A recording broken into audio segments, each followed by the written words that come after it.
Mabuhay Bicol University. You are watching Bicol University live here at the College of Science Building 1 Function Hall, where we are moments away from boses ng kababaihan ipaglaban, where we raise our voices, break barriers, and fight for women's rights. I'm Clifford Ashlo Obando, a journalism student and intern of the BU Communication and Public Relations Office. And today, we are diving deep into the laws that protect women from violence, harassment, and discrimination. With us are top legal experts and advocates who will shed light on how we can take action and demand justice. Abangan sila Senator Risa Hontiveros, Dexter Gulimlim, Franz Risi Villaflor, Attorney Maria Fiona Imperial, and Attorney Antonio Bron. So stay with us, engage, and let make us our voices heard. Ang laban ng kababaihan ay laban nating lahat, kaya huwag kayong bibitaw, biyuenyos.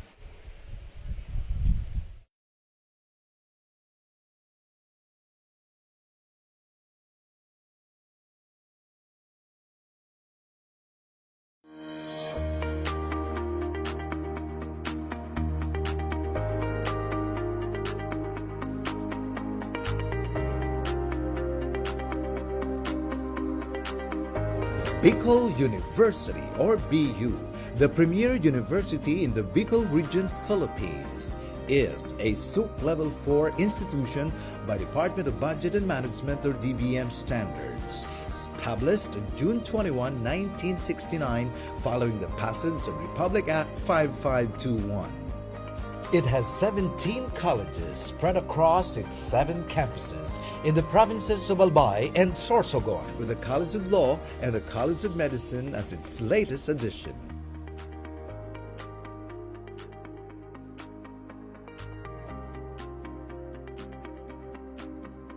And recently, the Doctor of Dental Medicine and Doctor of Veterinary Medicine. As of latest count, Bicol University has 82 AACOP accredited academic programs, with 3 programs accredited at Level 4. It is also a Level 3 accredited institution whose reputation as the premier university in the Bicol region is rooted in its consistent top-level performance in various licensure examinations, becoming recognized as top-performing school in accountancy, social work, midwifery, nursing, education, engineering.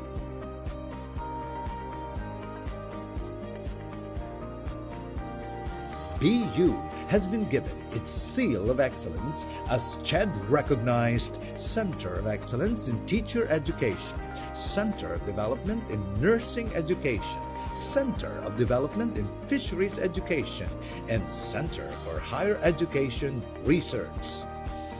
Its commitment toward national thrust and directions, and in meeting the needs of its community beyond the university borders, is reflected in its programs and projects as base agency for Bicol Consortium for Health Research and Development, or BCHRD, and base agency for Bicol Consortium for Agriculture, Aquatic, and Natural Resource Research and Development, or BCARD.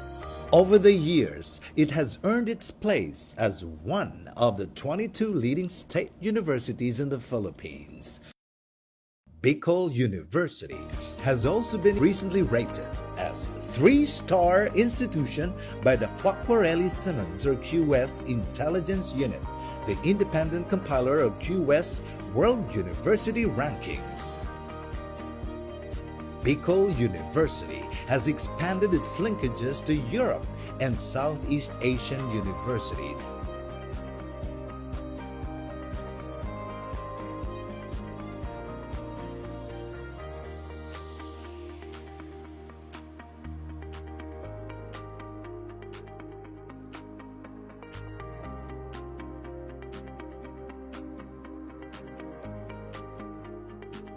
This is Bicol University.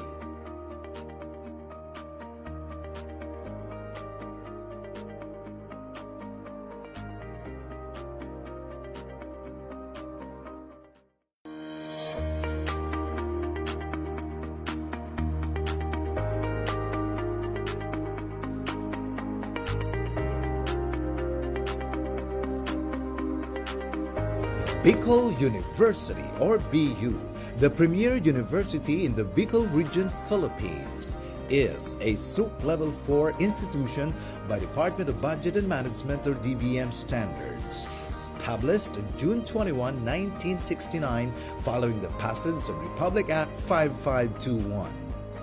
It has 17 colleges spread across its 7 campuses in the provinces of Albay and Sorsogon, with the College of Law and the College of Medicine as its latest addition.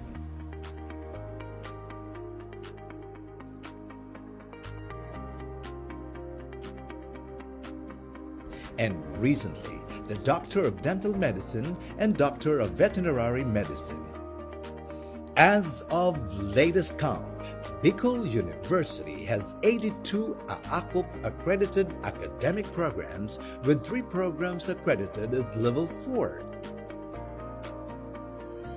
It is also a Level 3 accredited institution whose reputation as the premier university in the Bicol region is rooted in its consistent top-level performance in various licensure examinations, becoming recognized as top-performing school in accountancy, social work, midwifery, nursing, education, engineering.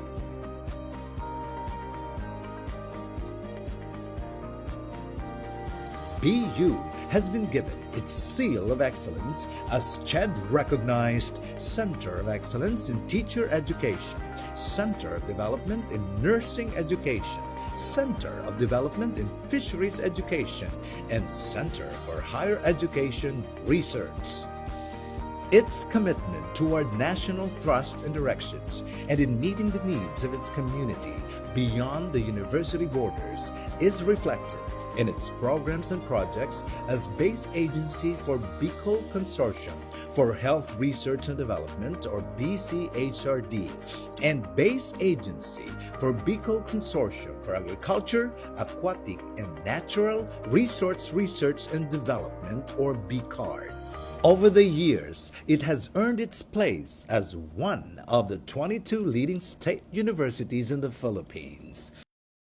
Bicol University has also been recently rated as 3-star institution by the Quacquarelli Simmons or QS Intelligence Unit, the independent compiler of QS World University Rankings.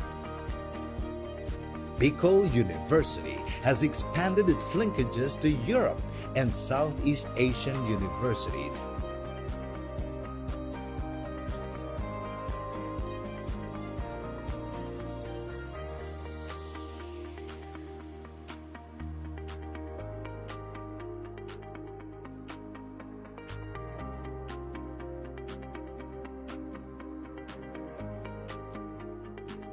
This is Bicol University.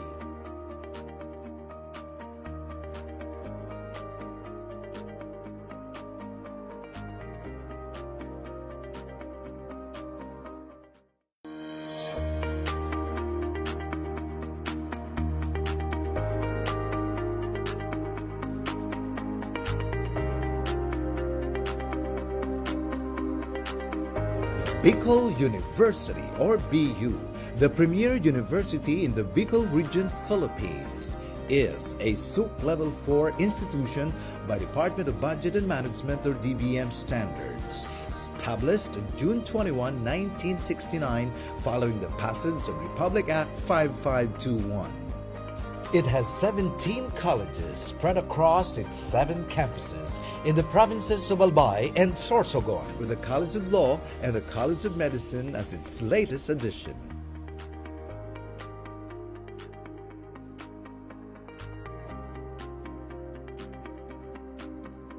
And recently, the Doctor of Dental Medicine and Doctor of Veterinary Medicine. As of latest count, Bicol University has 82 AACUP accredited academic programs, with 3 programs accredited at Level 4.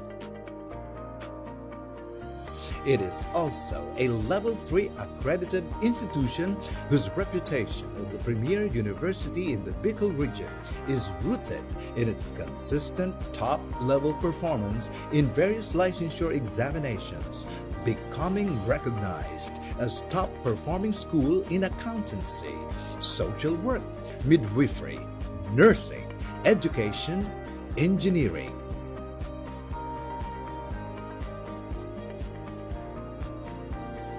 BU has been given its seal of excellence as CHED recognized Center of Excellence in Teacher Education, Center of Development in Nursing Education, Center of Development in Fisheries Education, and Center for Higher Education Research.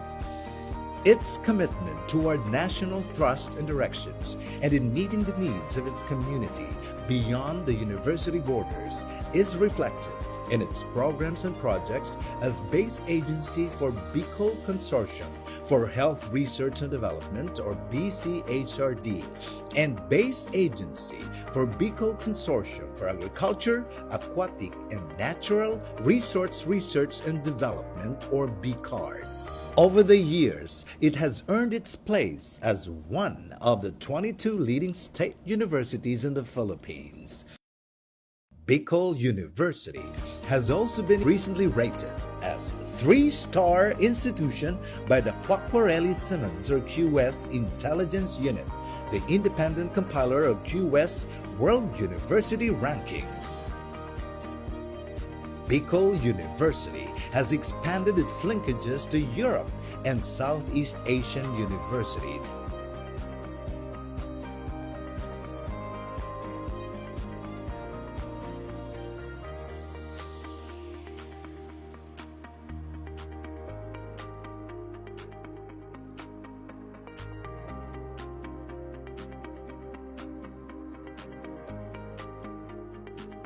This is Bicol University.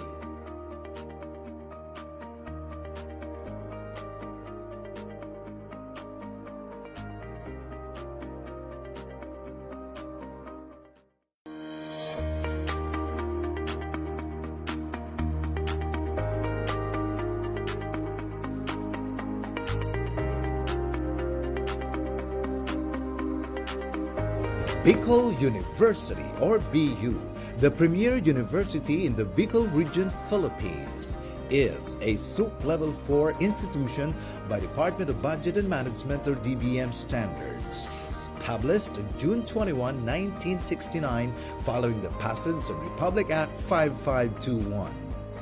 It has 17 colleges spread across its 7 campuses in the provinces of Albay and Sorsogon, with the College of Law and the College of Medicine as its latest addition.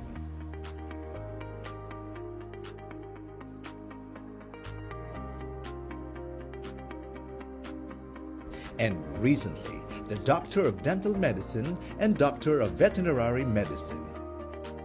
As of latest count, Bicol University has 82 AACUP accredited academic programs, with 3 programs accredited at Level 4.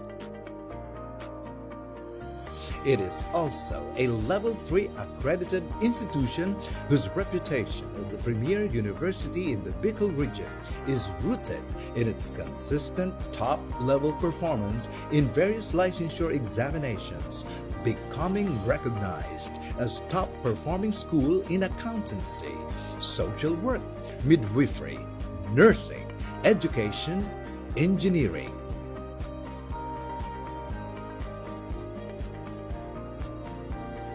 BU has been given its seal of excellence as CHED recognized Center of Excellence in Teacher Education, Center of Development in Nursing Education, Center of Development in Fisheries Education, and Center for Higher Education Research.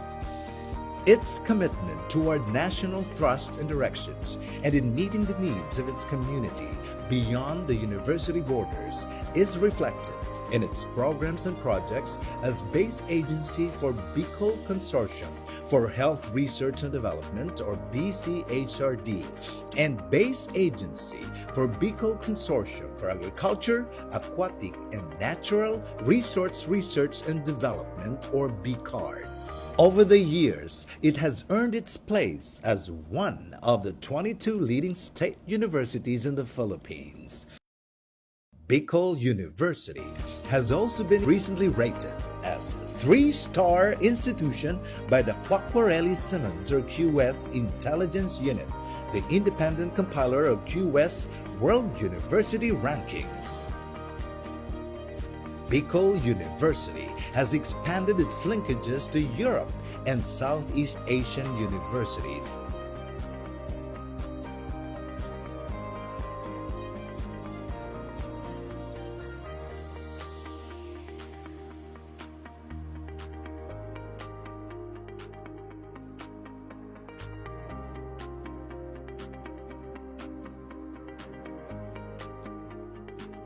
This is Bicol University.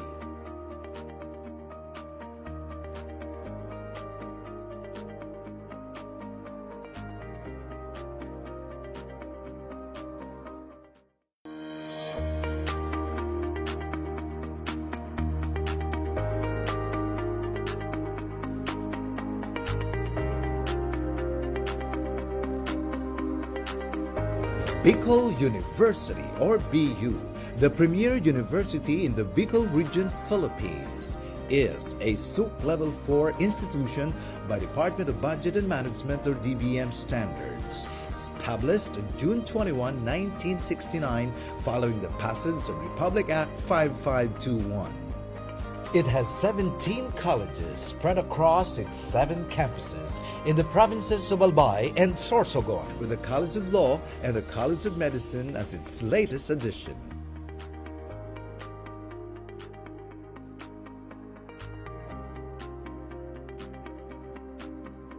And recently, the Doctor of Dental Medicine and Doctor of Veterinary Medicine.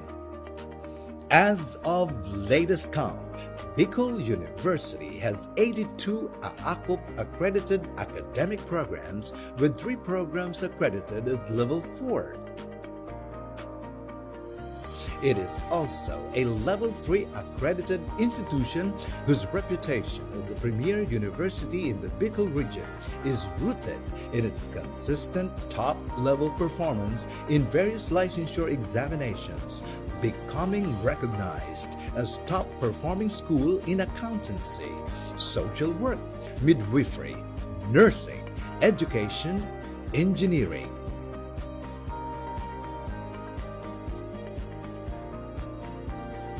BU has been given its seal of excellence as CHED-recognized Center of Excellence in Teacher Education, Center of Development in Nursing Education, Center of Development in Fisheries Education, and Center for Higher Education Research.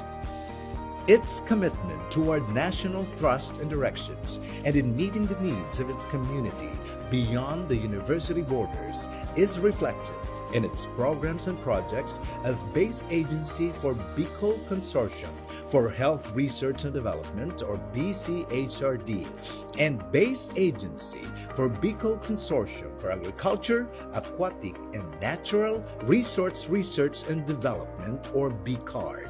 Over the years, it has earned its place as one of the 22 leading state universities in the Philippines. Bicol University has also been recently rated as a 3-star institution by the Quacquarelli Simmons or QS Intelligence Unit, the independent compiler of QS World University Rankings. Bicol University has expanded its linkages to Europe and Southeast Asian universities.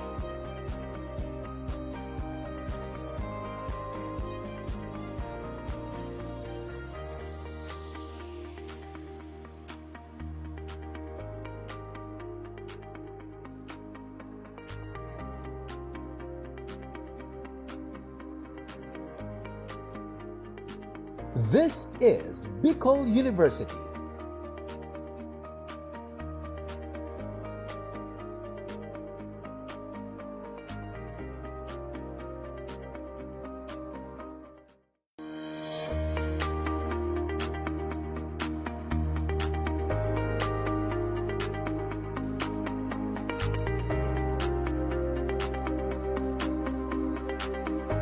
Bicol University or BU, the premier university in the Bicol region, Philippines, is a SUP Level 4 institution by Department of Budget and Management or DBM standards, established on June 21, 1969 following the passage of Republic Act 5521. It has 17 colleges spread across its 7 campuses in the provinces of Albay and Sorsogon, with the College of Law and the College of Medicine as its latest addition.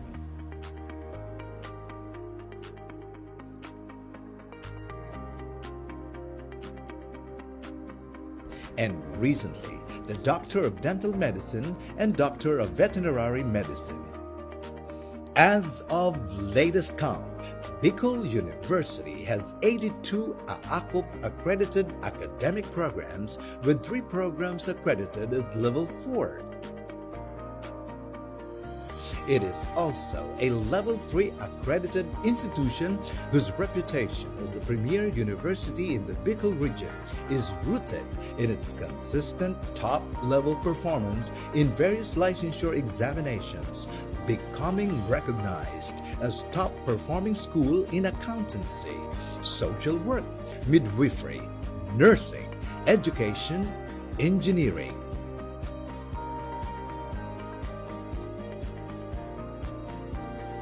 BU has been given its seal of excellence as CHED recognized Center of Excellence in Teacher Education, Center of Development in Nursing Education, Center of Development in Fisheries Education, and Center for Higher Education Research.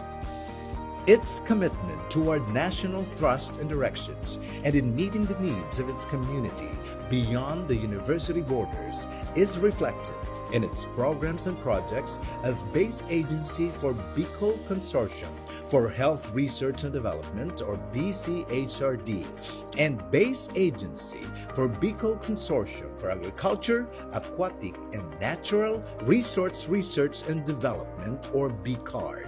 Over the years, it has earned its place as one of the 22 leading state universities in the Philippines.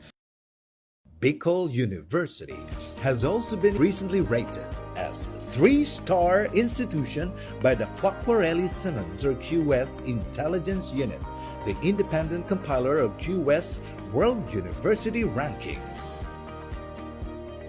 Bicol University has expanded its linkages to Europe and Southeast Asian universities.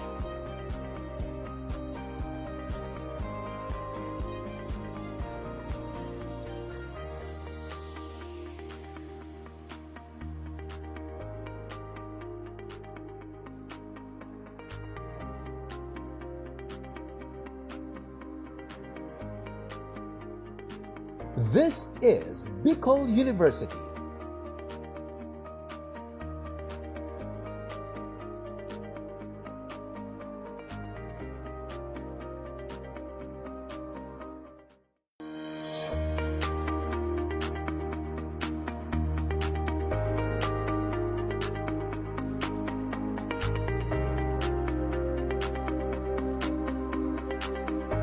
Bicol University or BU, the premier university in the Bicol region, Philippines, is a SUP Level 4 institution by Department of Budget and Management or DBM standards, established on June 21, 1969 following the passage of Republic Act 5521. It has 17 colleges spread across its 7 campuses in the provinces of Albay and Sorsogon, with the College of Law and the College of Medicine as its latest addition.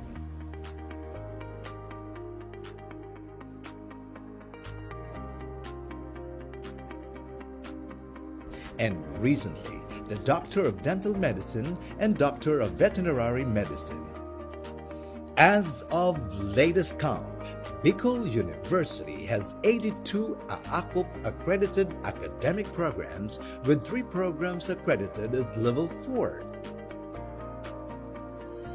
It is also a Level 3 accredited institution whose reputation as the premier university in the Bicol region is rooted in its consistent top-level performance in various licensure examinations, becoming recognized as top performing school in accountancy, social work, midwifery, nursing, education, engineering.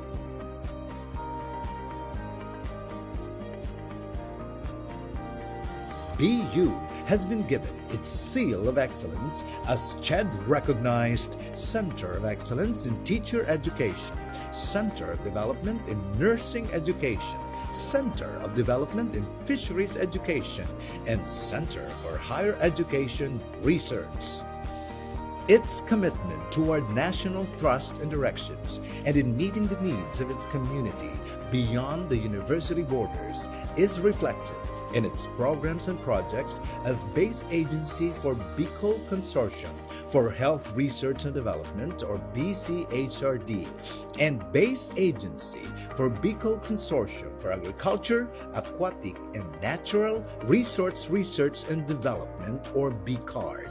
Over the years, it has earned its place as one of the 22 leading state universities in the Philippines. Bicol University has also been recently rated as 3-star institution by the Quacquarelli Simmons, or QS, Intelligence Unit, the independent compiler of QS World University Rankings. Bicol University has expanded its linkages to Europe and Southeast Asian universities.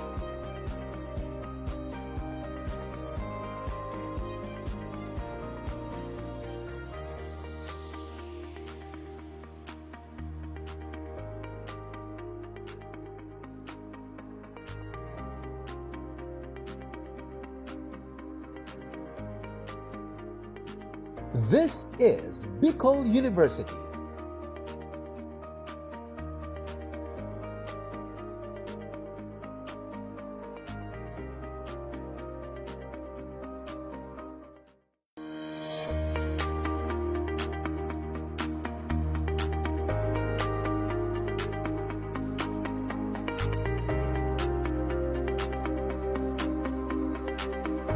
Bicol University, or BU, the premier university in the Bicol region, Philippines, is a SUC Level 4 institution by Department of Budget and Management, or DBM standards, established on June 21, 1969, following the passage of Republic Act 5521. It has 17 colleges spread across its 7 campuses in the provinces of Albay and Sorsogon, with the College of Law and the College of Medicine as its latest addition.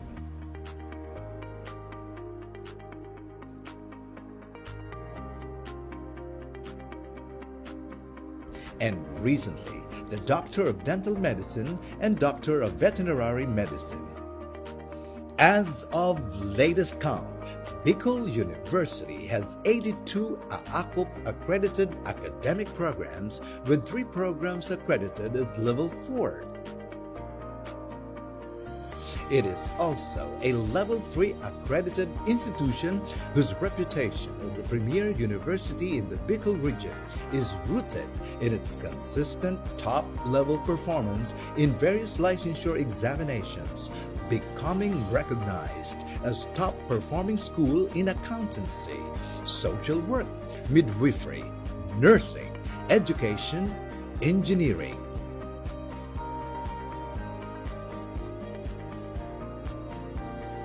BU has been given its seal of excellence as CHED recognized Center of Excellence in Teacher Education, Center of Development in Nursing Education, Center of Development in Fisheries Education, and Center for Higher Education Research. Its commitment toward national thrust and directions and in meeting the needs of its community beyond the university borders is reflected in its programs and projects as base agency for Bicol Consortium for Health Research and Development, or BCHRD, and base agency for Bicol Consortium for Agriculture, Aquatic, and Natural Resource Research and Development, or BCARD. Over the years, it has earned its place as one of the 22 leading state universities. Here, the Gentleman Bicol, and our deepest gratitude to the College of Nursing, College of CSSP, CAT College, Forbes College, and we also have here the USTL and Bicol College. Thank you so much for trusting and taking time to be with us today.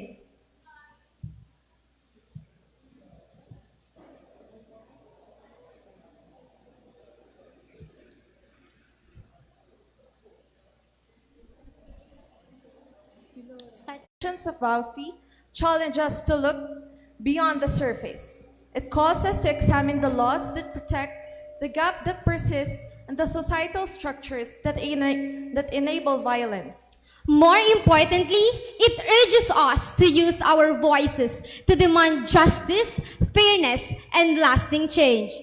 Today, we open our minds to the principles of the law, our hearts to the cries for justice, and our actions to the pursuit of a just world. So, partner, let us now prolong the agony of waiting and begin our program. I am Rose and Birampilio. And I'm Pearl Faraje, your host for today's event. And welcome to Bausas ng Kababaihan, Ipaglaban. To formally start, let us begin with an invocation. May we request everyone to stand for a moment of solemnity. And please remain standing for the singing of the Philippine National Anthem, and to be followed by the Bicol University hymn. We thank you for gathering us all today in this important endeavor.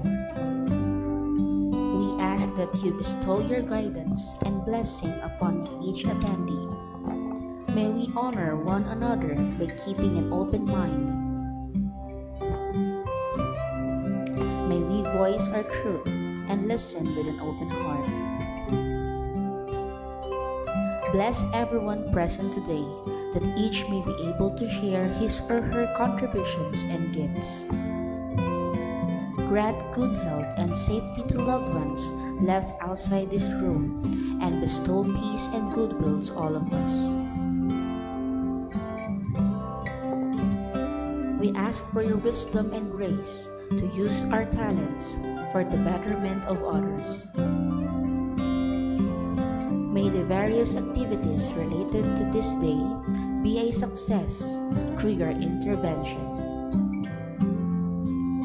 With gratitude, we offer this prayer in your name. Amen.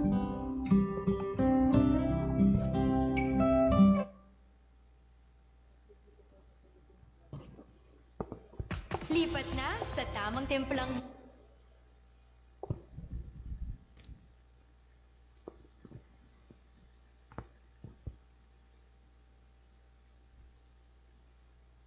Mga kababayan, ang pambansang awit ng Pilipinas.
This is the school we wish to see, of a school to honor and revere, a temple built by men of firmness, a mold for you to walk with pride.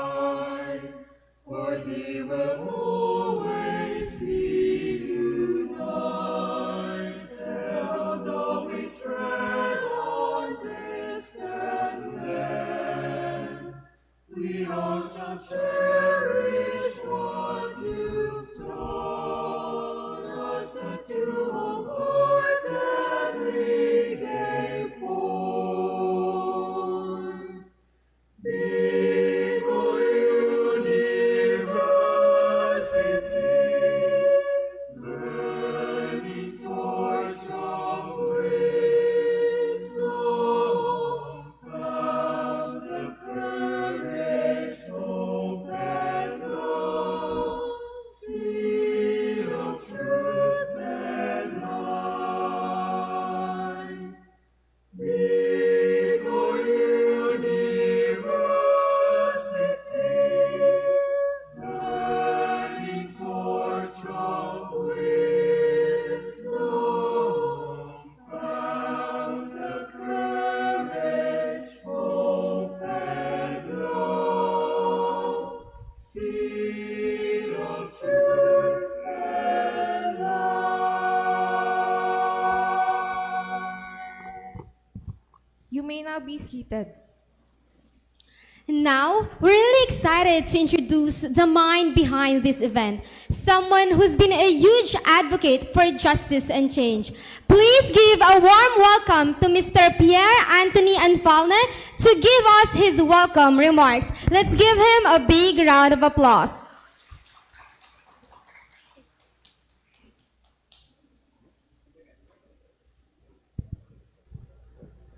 Good afternoon.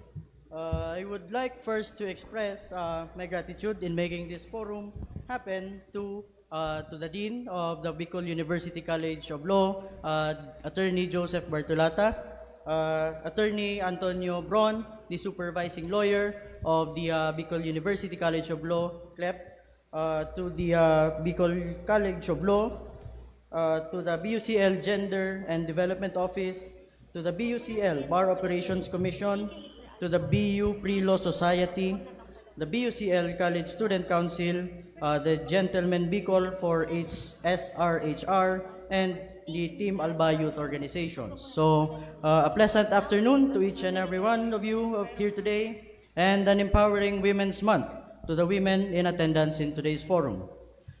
Section 14 of Article 2 of the 1987 Constitution provides that the state recognizes the role of women in nation building and shall ensure the fundamental equality before the law of women and men. A marvelous provision enshrined in our Constitution, ensuring the rightful place of our women in our society that is to be of equal footing with the men.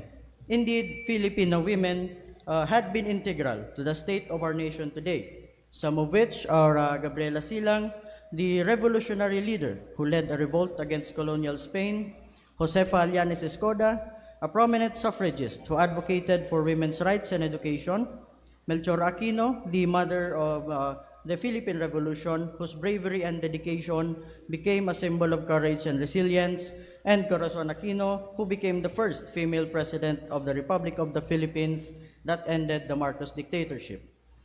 Despite the multifold contributions of the women in our society, it is unfortunate to realize that Filipinos are still faced with issues, particularly on gender-based violence, amongst others.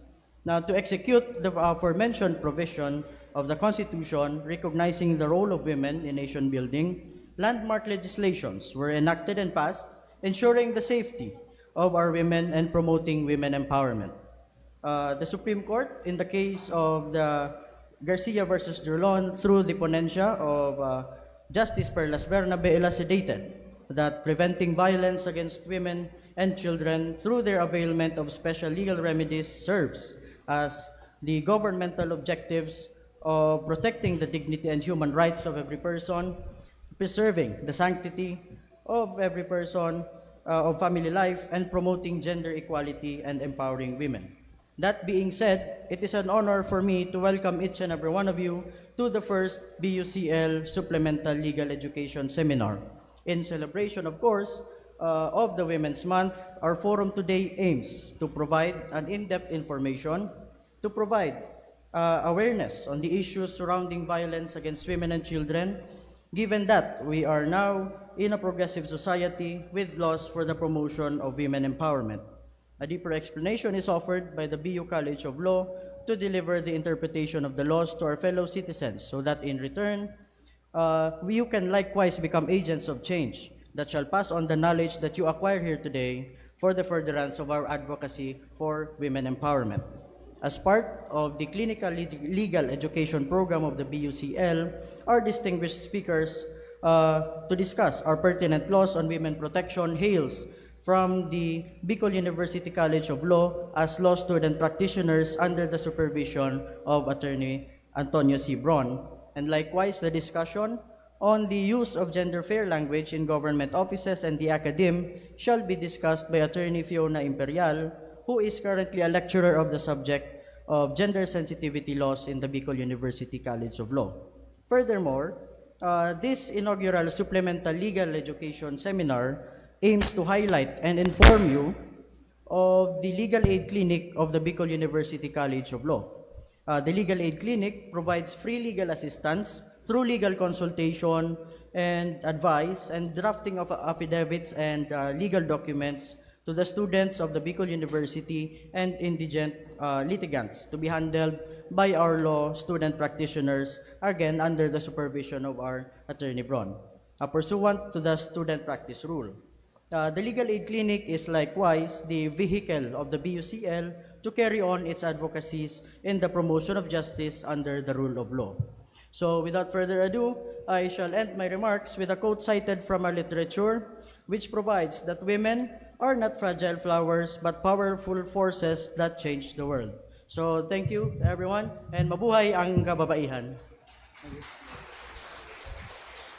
Thank you, Mr. Alfane, for now to give us another meaningful message. May we call on Attorney Joseph Bartolata, Doctor of Philosophy and the Dean of the Bicol University College of Law. Let's give him a big round of applause, please.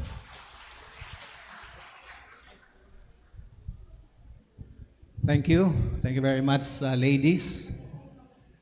It's just fitting that our Masters of Ceremonies are ladies. To drive home the point on the importance of women in our society. Let me formally greet first, of course, some of my colleagues at the College of Law, Attorney Fiona, who will become a speaker later, Attorney Tony Bron, of course, the two student or law students who will also serve as resource persons. We have Dexter and Franz. Of course, some GOD coordinators from Bicol University. Magandang hapon po sa inyong lahat. Thank you very much for joining us. And of course, our dear students, dear BU students, and those students from other colleges, magandang hapon po sa inyong lahat. Again, we reiterate our full support to the cause of women. And as we celebrate Women's Month this March, we have sponsored a number of activities, and this one is one of the highlights of our activities. Again, to highlight the fact that all of us should support women empowerment and women protection. Friends, you must have heard of some inspirational stories of women who have broken the glass ceiling, so to speak. Those who have made a difference. I will relate two women. One is Aimee Carandang, and the other is Arlene de la Cruz. They are ordinary women who have made a difference, especially along women empowerment and protection. Who is Aimee Carandang? Aimee Carandang was the first ever pilot and commercial captain in the Philippine Airlines. Actually, in South Asia, he was the first female captain of a commercial plane. Arlene de la Cruz, on the other hand, is the first valedictorian, female valedictorian of Philippine Military Academy. So what challenges did these two women face as they break the glass ceiling, so to speak? Foremost among them is, of course, these two areas are male-dominated industry. Have you heard of someone who is a commercial pilot, a lady, in the 1980s? You must have, that is something that is never heard. Of course, women were not allowed to join the military, the Philippine Military Academy in the 80s and the early 90s. So, kudos to these two ladies. They have accepted the challenge in a male-dominated industry. Second, stereotyping. That's one of their greatest challenges. Stereotyping, di ba sabi natin, yung babae, pambahay lang. Wag na mag-college kasi mag-aasawa lang naman. But thanks to these two ladies, they have proven their worth in this male-dominated industry. And of course, the third challenge is on training. In aviation, it is a semi-military training, and of course in the PMA, it's a full military training. So they have, both these ladies have overcome these challenges, and that's the reason why a lot of ladies now are enjoying some of these rights. So friends, to those, especially to the ladies who still doubt your abilities, to the ladies who still question your worth, to those who think that they are still marginalized, you should think otherwise. Think that you are heard, think that you are valued, and think that you can contribute a lot. So, again, to all of you, may the example given by both Arlene and Aimee linger in your heart as you struggle to find your worth in this male-dominated world. Thank you very much. Ayan, thank you so much, Attorney Bartolata. Now, before we delve into a critical conversation, let us first hear a special message from one of the most respected women legislators. Ayan, sino kaya yon? She is a help and women right advocate, a proud activist and a champion of the basic sector. She is currently the chairperson of the Senate Committee on Women, Children, Family Relations, and Gender Equality. Ladies and gentlemen, please welcome. Let's give first a round of applause. Please welcome Senator Risa Ontiveros to give us a special message virtually. Ayan. Nagulat bang lahat? Virtually.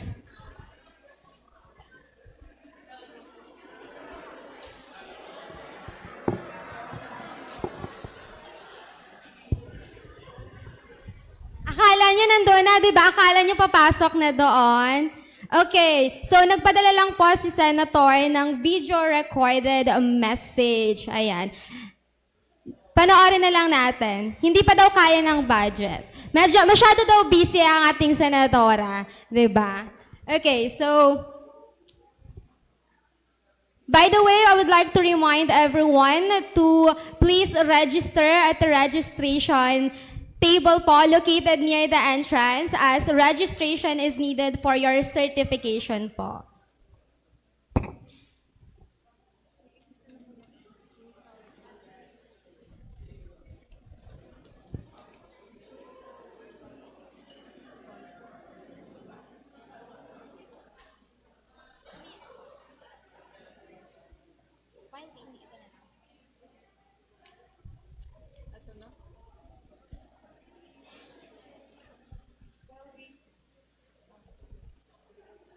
Okay, so mamaya na lang daw po yung special message ni Senator Risa Ontiveros. So now, let us proceed to the discussion by our guest speakers. So we're about to hear from experts who have dedicated their lives to understanding and advocating for the protection of women and children.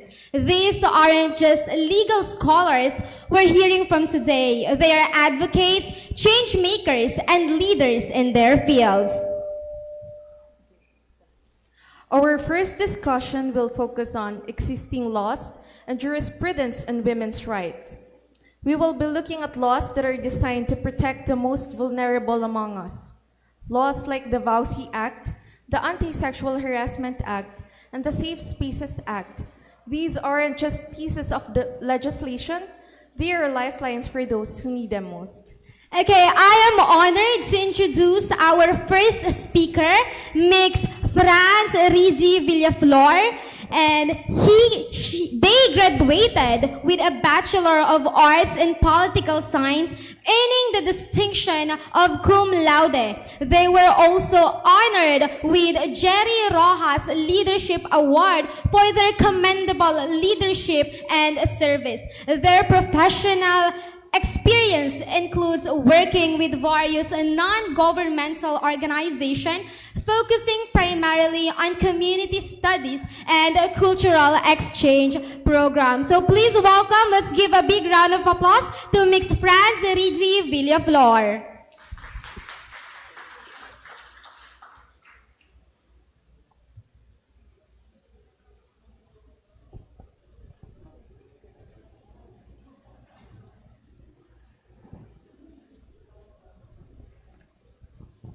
Hello, good afternoon, everyone. So, I will be first discussing, of course, yung nitty-gritty lang naman ng very first technicalities ng VAUSI. And then this would be followed by usual questions we have kung saan ba siya applicable.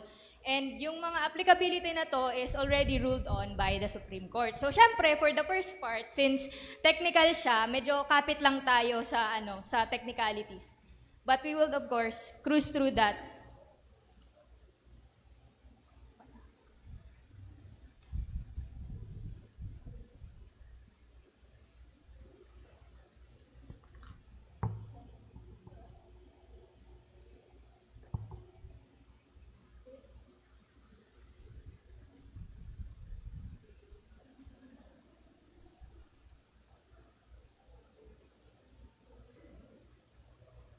So let's proceed. So first, we will delve into the background. Bakit nga ba may VAUSI law yung Pilipinas? At according to Senator Loy Estrada in her sponsorship speech ng Senate Bill 2723, which we now know as RA 9262, whenever violence occurs in the family, the police treat it as a private matter and advise parties to settle the conflicts by themselves. Di ba usually kasi kapag may nakakikita tayong mag-asawa, nag-aaway sila, kahit pa sinasaktan, usually yung thoughts na lang natin, wag tayong makikialam kasi away pamilya yan, away mag-asawa yan. So yun yung pinaka-building block ng RA 9262. Sabi niya, once the complainant brings the case to the prosecutor, the latter is hesitant to file the complainant for fear that it might be later withdrawn. This lack of response or reluctance to be involved by the police and prosecution reinforces the escalating, recurring, and often serious nature of violence or violence against women or of domestic violence. So kung titignan, yung unang purpose talaga ng Senate Bill 2732 is a synthesized measure ng dalawang measure, mainly Anti-Domestic Violence Act and then Anti-Abuse of Women in the Intimate Relationship Act. So dalawa siya nung una. And at first, it also included men. However, since it was recognized that women are the usual victims of violence and abuse, nonetheless, it was eventually agreed upon that men be denied the protection under the same measure. So, And as to the declaration policy of RA 9262, the state values the dignity of women and children and guarantees full respect for human rights as provided for by our Constitution. And the state shall exert efforts to address violence committed against women and their children. Now, ano nga ba ang violence against women and their children? Sabi sa RA 9262, it refers to any act or series of acts committed by any person against a woman who is their wife, their former wife, against a woman with whom he has a personal or a person he has had a sexual or dating relationship with, or with whom he has a common child, or against her child, whether the child be legitimate or illegitimate. So, hindi nagmamatter kung anak ba sa labas or kung anak ba ng perpetrator yung bata na sinaktan. So, it is also to be considered kahit pa yung abuse mangyari sa loob ng bahay o sa labas ng bahay, which is likely to result in physical, sexual, psychological harm or suffering or economic abuse, including threats of such acts. So, this includes battery, assault, coercion, harassment, or arbitrary deprivation of liberty. So, now let's go on to the important terms as defined by RA 9262. So, meron kasing maraming terms na nakapaloob sa RA 9262. However, we will be focusing on these four: physical violence, sexual violence, psychological violence, and economic abuse. So now, physical violence, which refers to acts that include bodily or physical harm. Sexual violence refers to act which is sexual in nature, committed against a woman or her child, which includes but is not limited to rape, sexual harassment, acts of lasciviousness, treating a woman or her child as a sex object, making demeaning and sexually suggestive remarks, physically attacking the sexual parts of the victim's body, or forcing him or her to watch obscene publications, indecent shows, or forcing the woman or her child to do indecent acts, make films, or forcing the wife and the mistress or the lover to stay in the same house or at the same room with the abuser. Followed by acts that is causing or attempting to cause the victims to engage in sexual activity by force, threat of force, physical or other harm, or threat of physical or other harm or coercion. Then prostituting the woman or the child. Then followed by psychological violence. Ano nga ba ang psychological violence? So, refers to acts or omissions causing or likely to cause mental suffering or of the victim. So, as we can see here, refers to acts or omissions. Hindi lang yung mga bagay na ginawa mo sa partner mo, kundi yung mga bagay na you also failed to do for them. So, this is likely to cause mental or emotional suffering of the victim. So, such as, but is not limited to, intimidation, harassment, stalking, damage to property, public ridicule or humiliation, repeated verbal abuse, and, this should be marital infidelity. It includes causing or allowing the victim to witness the physical, sexual, or psychological abuse of a member of the family to which the victim belongs, or witness pornography in any form, or to witness abusive injury to pets, or unlawful, unwanted deprivation of the right to custody and or visitation of common children. So, ibig sabihin, kahit pa sabihin mo, hindi naman ako sinasaktan ng partner ko, but every time he wants me to do something, sasabihin niya, kapag hindi mo ginawa to, sisipain ko yung pusa mo. That's already a form of violence against women. Further, we have also economic abuse. This refers to acts that make or attempt to make a woman financially dependent, which include, but also not limited to, withdrawal of financial support or preventing the victim from engaging in any legitimate profession, occupation, business, or activity, except in cases where the other spouse objects through valid, serious, and moral grounds as defined by Article 73 of the Family Code. So yung withdrawal of financial support dito, hindi naman ibig sabihin kasi wala akong pambigay, kaya hindi ako makabigay. Yung sinabi ng Supreme Court dito, hindi naman natin pinapunish yung isang tatay o isang ama na wala naman talagang mabigay in general. Hindi natin dito pinapunish yung kumbaga kahirapan ng isang tao. Ang pinapunish dito ay yung deliberate na meron namang pambigay pero sinasadyang either kulang or wala talagang ibinibigay. There's also deprivation or threat of deprivation of financial resources and the right to use and and the enjoyment of conjugal community or property owned in common. So halimbawa, meron kayong bahay at kotse, yung kotse ayaw sa'yo paggamitin kahit conjugal property naman siya or pag-aari niya naman talaga siyang mag-asawa. That is also a form of economic abuse. And then destroying household property, yung pag nag-aaway kayo, hindi ka nga sinaktan, pinagbabasag naman yung mga pinggan nyo, mga baso, electronics, etc., etc. That is considered as economic abuse or also under psychological violence. And then, controlling the victim's own money or property or solely controlling the conjugal money or property. So kahit papag-aari yung dalawa, parang si husband lang yung nagmamando ng lahat ng property nyo. Parang wala kang say kahit sa inyo naman talaga yon.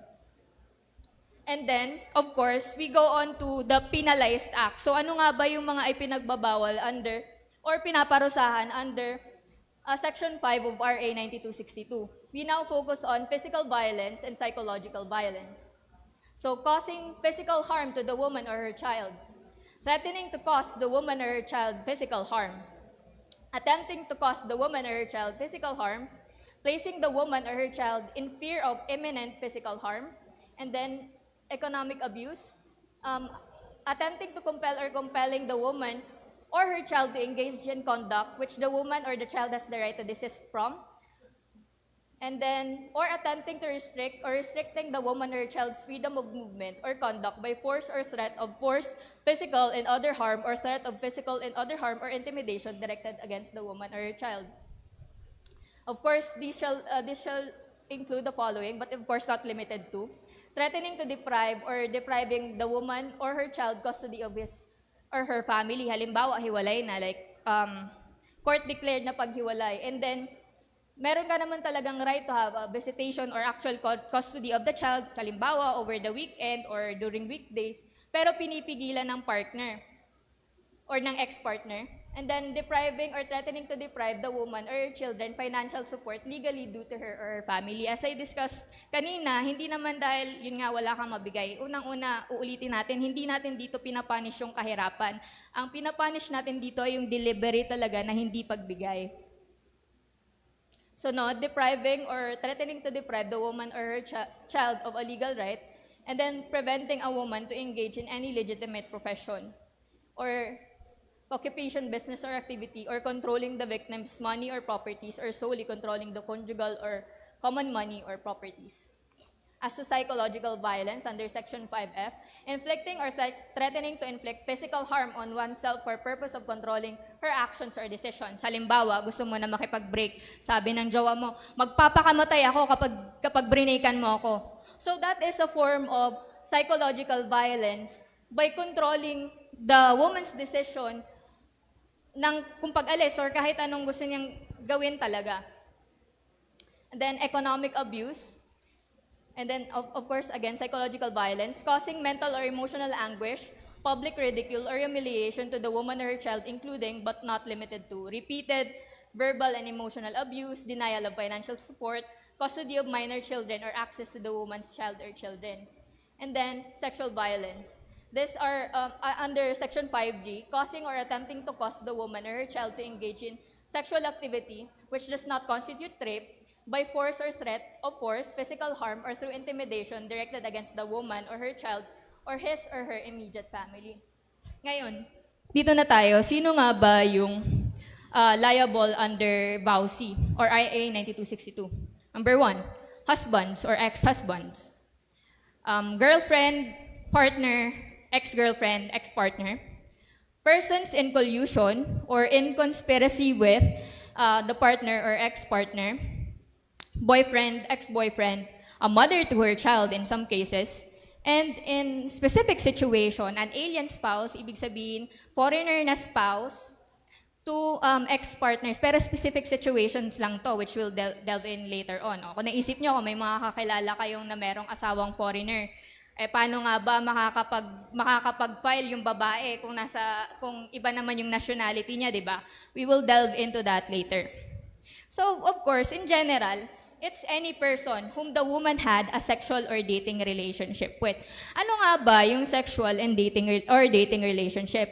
Sabi sa RA 9262, it refers to a situation where the parties live together as husband or wife without the benefit of a marriage, or over time and on a continuing basis during the course of the relationship. However, yung casual acquaintances lang, hindi dito kasama yung nakilala mo lang sa birthday party, nakilala mo lang sa sayawan. That's not a sexual or dating relationship kung casual lang, nagkakilala lang kayo right then and there.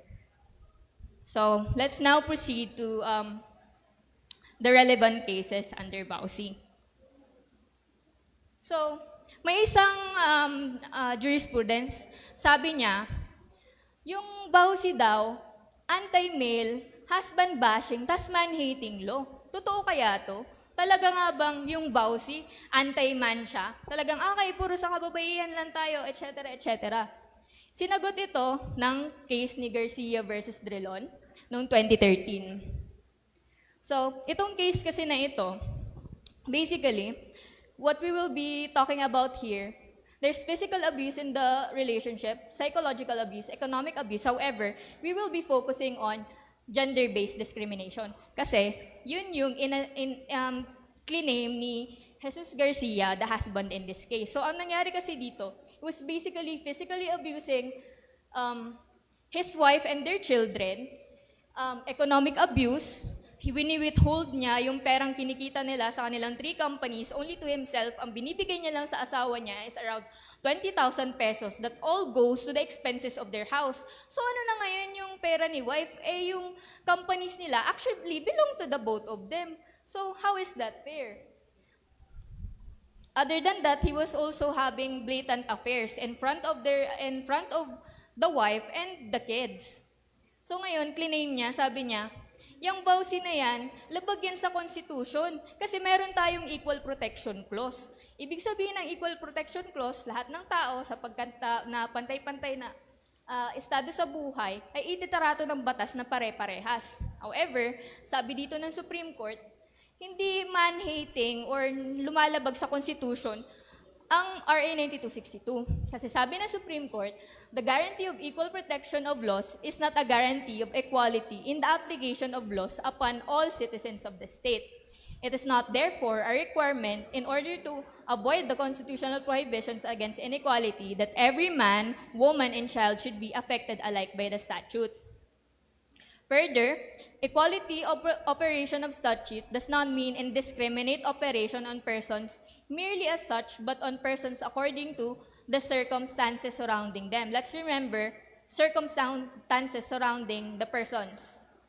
Next, it guarantees equality, not identity of rights. The Constitution does not require that things which are different in fact be treated in law as though they were the same. So, para mas madali nating ma-digest yung technicalities na pinagsasabi ng Supreme Court, ano ba to? Ano ba tong mga circumstances na to? Let's just look at this photo. Ngayon, kung bibigyan natin ng pare-parehas na tugon or pagtingin ang magkakaibang tao na iba't ibang estado sa buhay, ganito ang mangyayari. Sige, equality. Bigyan natin, pare-parehas. Yan. Giving them each boxes to step on to watch what is on the other side of the fence. Equality, di ba? Pantay-pantay, binigyan mo sila lahat. However, this part does not take into consideration the specific circumstances that each person actually has. Limbawa, this person is already tall enough to view the fence without needing any extra help, and the person in the middle naman needs a little bit more help by using 2 more boxes, and the person here, the person who is using a wheelchair here needs a ramp to view that. So yun yung kailangan nating tandaan, following other technicalities pa ng cases na to, yung circumstances surrounding the person. So kahit papantay-pantay ang tingin sa atin ng batas, we also take into consideration the circumstances surrounding the person. So ayun, tandaan natin. Let's just remember this photo. Okay, going forward. Sabi ng Supreme Court, the Equal Protection Clause does not forbid discrimination as to things that are different. O, diba? Yun na nga nasabi natin. Magkaiba. Bagamat pantay ang tingin ng batas, magkakaibang circumstances na mayroong ibang solusyon na kailangan. So it does not prohibit legislation which is limited either in object to which it is directed or by territory within which it is to operate. Sunod, the Equal Protection Clause which is yun nga yung ini-invoke dito ni Garcia, allows classification. So yung classification na to, yun na yung nire-recognize mo, yung magkakaibang circumstance ng bawat tao. A law is not invalid because of simple inequality. The very idea of classification is that of inequality, so that it goes without saying that the mere fact of inequality is no manner determines the matter of constitutionality. All that is required for valid classification is, ayan, may substantial distinction talaga, meaning, kita mo talaga yung pagkakaiba, and of course, this should be backed up by data. Sunod, germane siya sa purpose ng law. And followed by, hindi siya limited lamang to existing conditions or yung ngayon lang siya nangyayari na hindi na siya pwedeng magamit pa in the future. So hindi pwedeng one time, big time lang na ginawa mo tong batas na to na merong distinction tapos hindi naman na pala siya applicable in the future. And must apply equally to each member of the class. Each member of the class, let us again remember, the someone or people who are on the same standing. Let's remember again the photo, you have to take into account the circumstances surrounding those people. So the unequal relationship between men and women, the fact that women are more likely than men to be victims of violence, widespread gender bias, and prejudice against women make for real differences justifying the classification under the law. Sabi nga ni US Justice McIntyre, the accommodation of differences is the essence of true equality.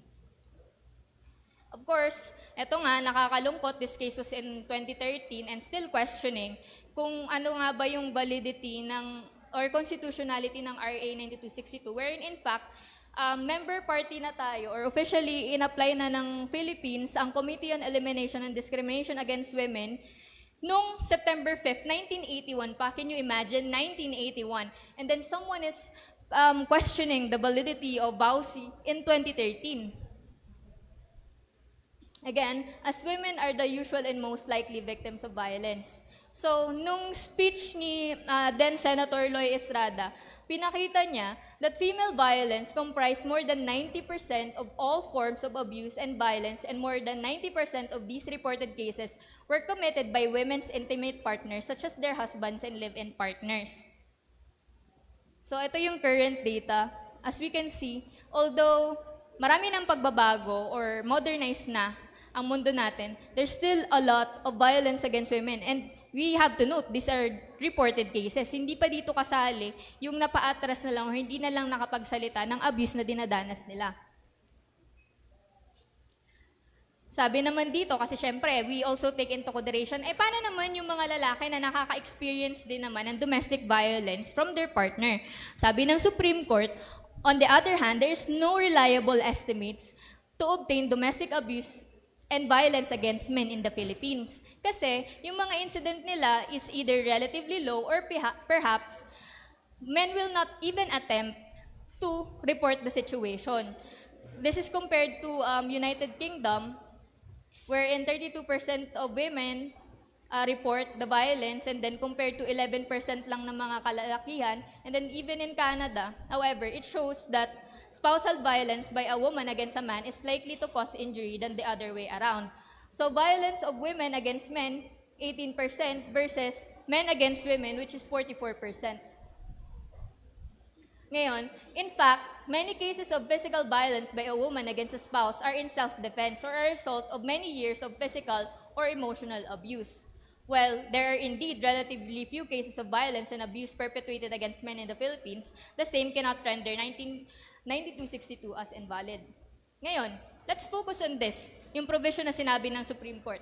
In fact, many cases of physical violence by a woman against spouse are in self-defense or a result of many years of physical and emotional abuse.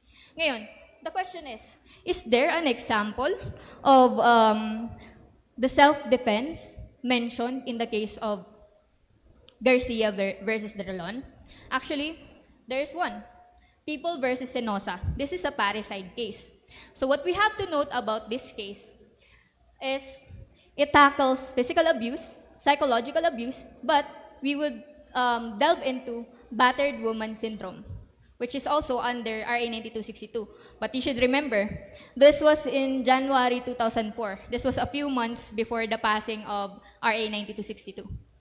So, what we have to note about this situation is si Marivic Hinosa, he ended up killing her husband. Pero bakit nga ba?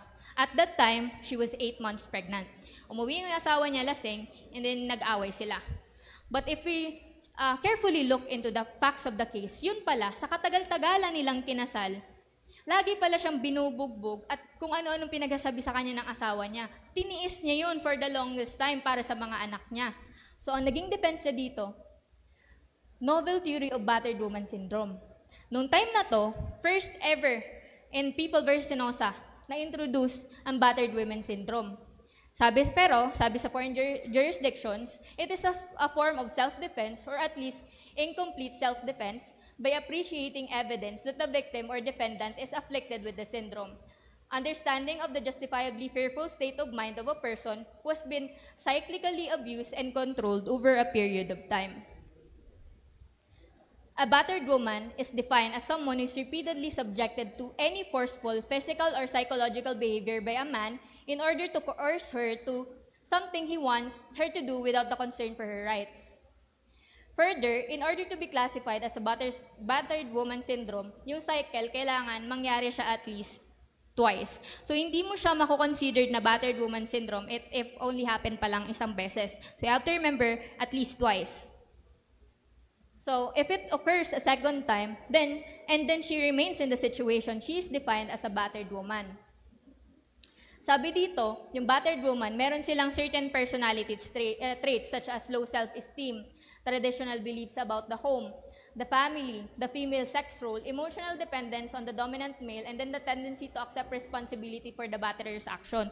So ano nga ba yung makakontribute dito? Yung minsan, hindi ko kasi makuhang iwan yung asawa ko kasi kawawa naman ng mga anak namin, yung mga anak namin kailangan ng tatay, paano sila magkakaroon ng maayos sa kalalakihan kung wala silang role model na tatay? Usually yung mga ganong traditional beliefs.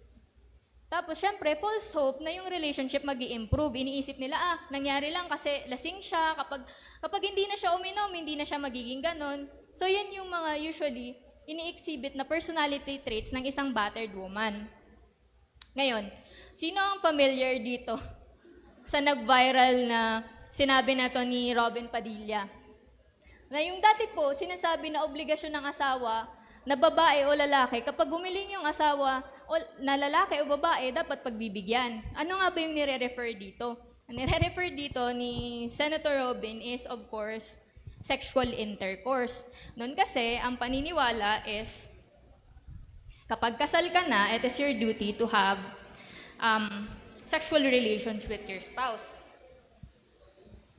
Ngayon, tama ba to?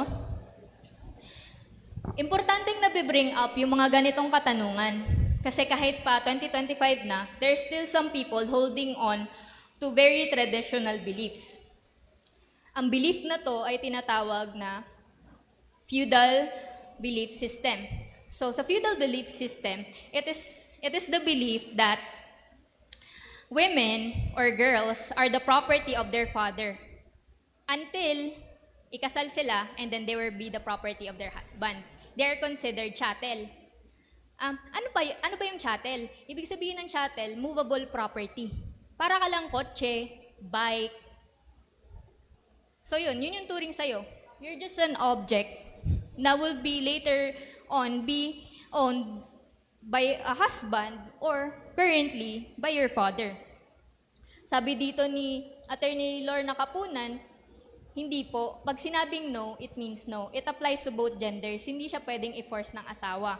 Ngayon, iisipin natin, di ba, before all this, natin it's modern times, wala na nag-iisip ng ganyan. But actually, we still, lalo na sa kanayunan, ayon nga sa libro ni Luwalhati Bautista na hinugot sa Tadyang, karamihan ng mga kababaihan ay ginagamit na bayad utang. Ano nga ba yung bayad utang? Ito, nangyayari ito, kunwari isang farming family, tas meron silang Panginoong may lupa na pinagsisilbihan.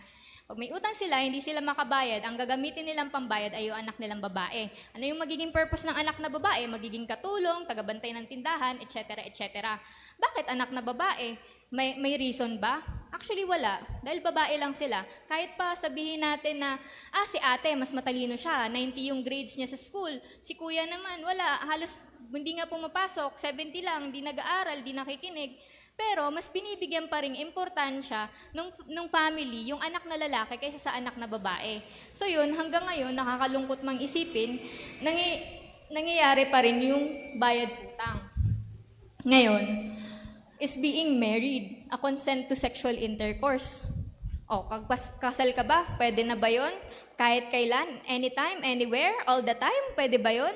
Short answer, of course, is no. Longer answer? People versus Sumawan, 2014 case. Dito, sa case na to, we'll be tackling about physical abuse, psychological abuse, and marital rape. You know what's sad? This case was filed in 1999. Supreme Court, sabi ng Supreme Court, this is the first time that marital rape has been raised in our jurisdictional courts. Imagine, said daw, party member na tayo since 1981, 1999, filed this case. 2014, it was ruled. First time that marital rape was invoked in a case. Can you imagine how many cases there are in a year? But this is the first time that marital rape was invoked. So, sabi dito ng Supreme Court, husbands do not have property rights over their wives' bodies. As we were talking about earlier, the feudal belief nga na chattel property ang babae.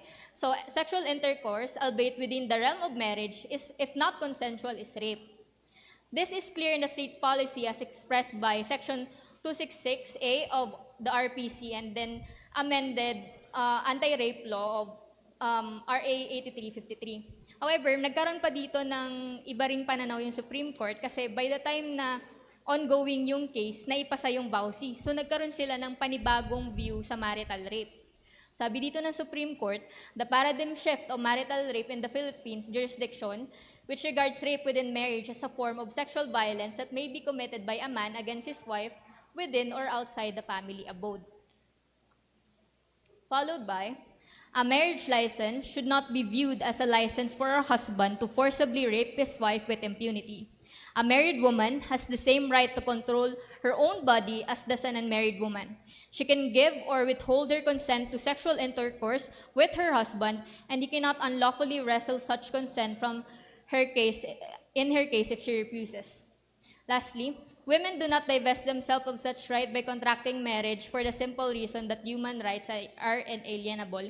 Hindi porket nag-asawa ka na, ay wala ka ng karapatan na humindi. Ngayon, isip mo, paano yan? Yung partner ko babae din, kaso sinasaktan ako. Paano yun? Kaso sabi niya sa akin, paano ka naman mag-file ng BAUSI case against sa akin? Parehas tayo babae o parehas tayo pinoprotektahan ng RA 9262. Pero binubugbog ka, sinasaktan, minamanipulate at kung ano-ano pa. Paano ka ngayon? Do you have recourse? Can you find refuge in RA 9262? Yes. Short answer is yes. Provided mismo ng RA 9262. Any person. Kahit sino. So, furthermore, this was discussed, basically reaffirmed, kasi na-mention na siya sa Garcia versus Drilon, but was later on reaffirmed in Jacinto versus Pouts, GR number 250-627, December 7, 2022. It focuses on physical abuse, and then, of course, BAUSI relationships, or BAUSI in lesbian relationships. Sabi dito ng Supreme Court, at any rate, the court deems it proper to discuss the issue raised in the petition, if only to reiterate the earlier pronouncement in Garcia that it applies to lesbian relationships. There is likewise no merit in the contention that RA 9262 singles out the husband or father as the culprit. BAUSI may be likewise committed against a woman with whom the person has had a sexual or dating relationship with. Clearly, the use of gender-neutral word, gender-neutral word person encompasses even lesbian relationships. Ngayon, ito naman problema mo. You're legally married. Problema, nakatira kayo sa in-laws nyo. Ngayon, ginagawa ng asawa mo, wini-withhold niya yung pera na you have the right to. Tapos, may psychological abuse, physical abuse, pero hindi lang galing sa asawa mo. Ang problema, pati in-laws mo. Binubugbog ka, kinukulong ka, kung ano-anong pinagagawa sa'yo. Ngayon, sabi mo, Isasama ko kayo, kakasuhan ko kayo. Isama ko kayo pagkaso ng RA 9262 against my husband, pati kayo. Ngayon sabi ng in-laws mo, hindi ka naman namin dinate, di ka naman namin asawa. Ba't kami kasali dyan? So ano, pwede ba? Anong gagawin mo? Sabi sa case ni Gotan versus Spouses Go, pertaining to economic abuse, psychological abuse, physical abuse, there's conspiracy in Bausi. Ano nga ba yung conspiracy? Yung pinagtulong-tulungan na lang kayo. Yan. And the provision, it provides that the offender may be related or connected to the victim by marriage, former marriage, sexual or dating relationship. It does not preclude the application of the principle of conspiracy under the revised penal code. So, for once, conspiracy or action in concert to achieve a criminal design is shown, the act of one is the act of all conspirators. And the precise extent or modality of participation of each of them becomes secondary, since all the conspirators are principal. It must be further noted that Section 5H of RA 9262 recognizes na yung offender, it may be committed by another. So, ibig sabihin, yung mga abuse na ginagawa ng isang perpetrator, pwede siyang magawa through a different person. So, this is engaging, specifically stated, engaging in purposeful, knowing, or reckless conduct, personally or through another, that alarms or causes substantial or psychological distress to the woman or child. Ngayon, we go into this. Asawa ka, kaya lang, foreign national. Hindi nagbibigay ng sustento sa'yo. Nag-divorce na kayo, ang problema sa divorce decree nyo, sabi, magsusustento siya sa anak nyo. Ngayon, ang ginawa ni foreign spouse, hindi ka na niya binibigyan ng sustento ever after ng divorce nyo. Paano yun? Meron kayong anak. Ngayon, nalaman mo, si foreign spouse pala ay nasa Pilipinas ulit. At si foreign spouse ay may asawa ng bago. Ngayon, pwede ba mag-file ng Bausi against him? Sabi sa Del Socorro versus Van Wilhelmsen, inciting Vivo versus Florebel, economic abuse and applicability of Bausi to alien or foreigners. You have to note, however, there is only applicable when any of these three instances occurs. So si alien nasa Philippine territory, ibig sabihin nasa Pilipinas siya. Sunod, yung batas nila, sa kung ano man yung foreign nationality ni foreign spouse, meron silang similar law to Bausi. Or, wala silang similar law to Bausi, kaya lang, nung nasa korte na kayo, he failed to prove na yung foreign law nila, walang Bausi. So, ang mangyayari kasi dito, doctrine of processual presumption. Ang ibig sabihin nun, kapag hindi na-prove ni foreigner na may batas silang ganun or wala silang batas na ganun, ang gagawin ng korte natin, ia-apply na as if yung batas ng bansa na yon ay parehas ng sa atin. So, bago ka makapag-file ng Bausi against an ex-partner or a current partner na foreigner, kailangan nasa Pilipinas siya. So, you have to note that. Sabi dito, furthermore, being aliens, they are not in the position to invoke the provisions of the Civil Code of the Philippines. Kasi sa Civil Code natin, yung family rights and duties are governed by their personal law. Meaning ng personal law, applicable sa'yo kapag foreigner ka, yung batas kung saan ka galing na bansa. So ito yung ini-invoke niya. Kaya nga lang, at this case, hindi niya na-prove. Isa pa, this does not however mean that the respondent is not obliged to support the petitioner's son altogether. In international law, the party who wants to have a foreign law applied to a dispute or case has the burden of proving the foreign law. In the present case, the respondent hastily concludes that being a national of the Netherlands, he is governed by such law. However, he never proved the same. So, dito na nag-apply, yung kung ano yung batas natin, yun na rin yung nag-apply sa kanya. Because he was unable to prove it. Ngayon, marital infidelity. We have to note the word marital. Niloloko ka ng asawa mo paulit-ulit, ang daming kabit. Di mo nga nakikita, pero naririnig mo lagi, pinagchismisan kayo, o si asawa mo may kabit na ganito, ganyan. Pwede siyang makonsider na psychological abuse. So the law does not require proof that the victim becomes psychologically ill due to the psychological violence done by the abuser. Rather, the law only requires emotional anguish and mental suffering to be proven.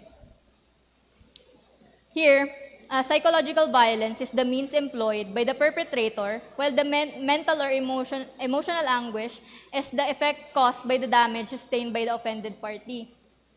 So, it is necessary to present the testimony of the victim. Such experiences are personal to this party. Dito kasi sa case na to, pati yung psychological trauma ng common child nilang dalawa was proven in court through testimony. However, inonote natin dito marital infidelity. Hindi siya applicable sa live-in partners. Kasi ang requirement ng batas ay kailangan legally married kayo. So kapag void yung marriage nyo or kunwari, case siya ng kinasal na pala sa iba, tapos nagpakasal kayo, kasal pa siya sa iba, hindi siya applicable. Ito naman, paano naman kung yung tatay nag-file siya ng vowsy para sa anak niya against sa nanay ng anak? Sabi ng nanay, ba't mo ako pa-file ng vowsy? Ang pinoprotektahan ng vowsy is yung nanay nga, hindi ka naman kasali, tatay ka. Paano yun? Inaawa ka na sa anak mo, binubugbog ng nanay kung ano-anong abuse yung pinagagawa. May recourse ka ba under RA 9262? Sabi dito sa Knudson versus Knudson, and under psychological abuse, physical abuse, and then the father representing her child, it explicitly allows parents or guardians of the offended party. So the statute categorically used the word parents, which pertains to the father and the mother of the woman or the child victim. So, when the law speaks in clear language and no explanation is required, there is no occasion for the court to interpret but only to apply the law when it's not ambiguous. The statute did not qualify on who between the parents of the victim may apply for the protection orders. When the law does not distinguish, the courts must not distinguish. So yun, but we have to remember na naging applicable dito yung vowsy kasi yung tatay, nirepresent niya yung anak niya. Hindi siya yung mismong nag-file, but as a representative of their minor child who was experiencing abuse from their mother. So logically, a mother who has maltreated their child resulted in physical, sexual, psychological violence is not absolved from criminal liability. In this case, the RTC dismissed the petition kasi dinismiss una to ng RTC kasi hindi raw applicable. But the court again reiterated that RA 9262 shall be liberally construed to promote the protection and safety of victims of violence against women and their children. The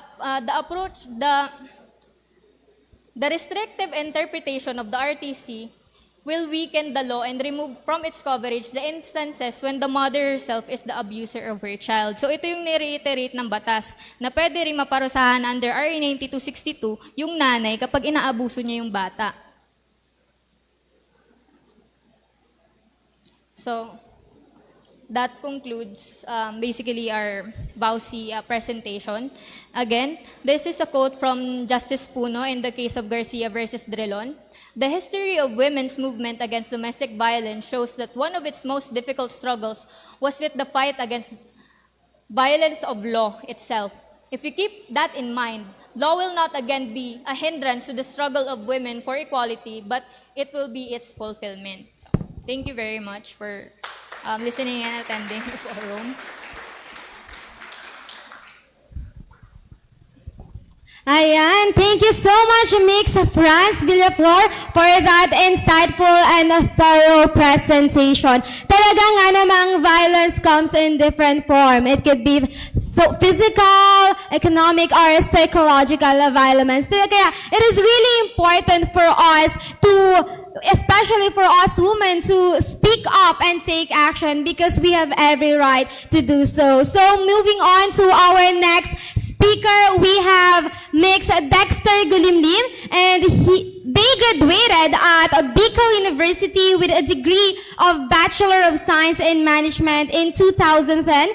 He currently served as an HIV counselor and a community-based screening motivator. Additionally, he holds the position of board secretary at Gentleman Bicol for SRHR Incorporation and worked as an admin and finance associate at the Love Yourself Incorporation. He is currently pursuing Juris Doctor degree at Bicol University College of Law. Please welcome our next speaker, Mix Dexter Golimlim.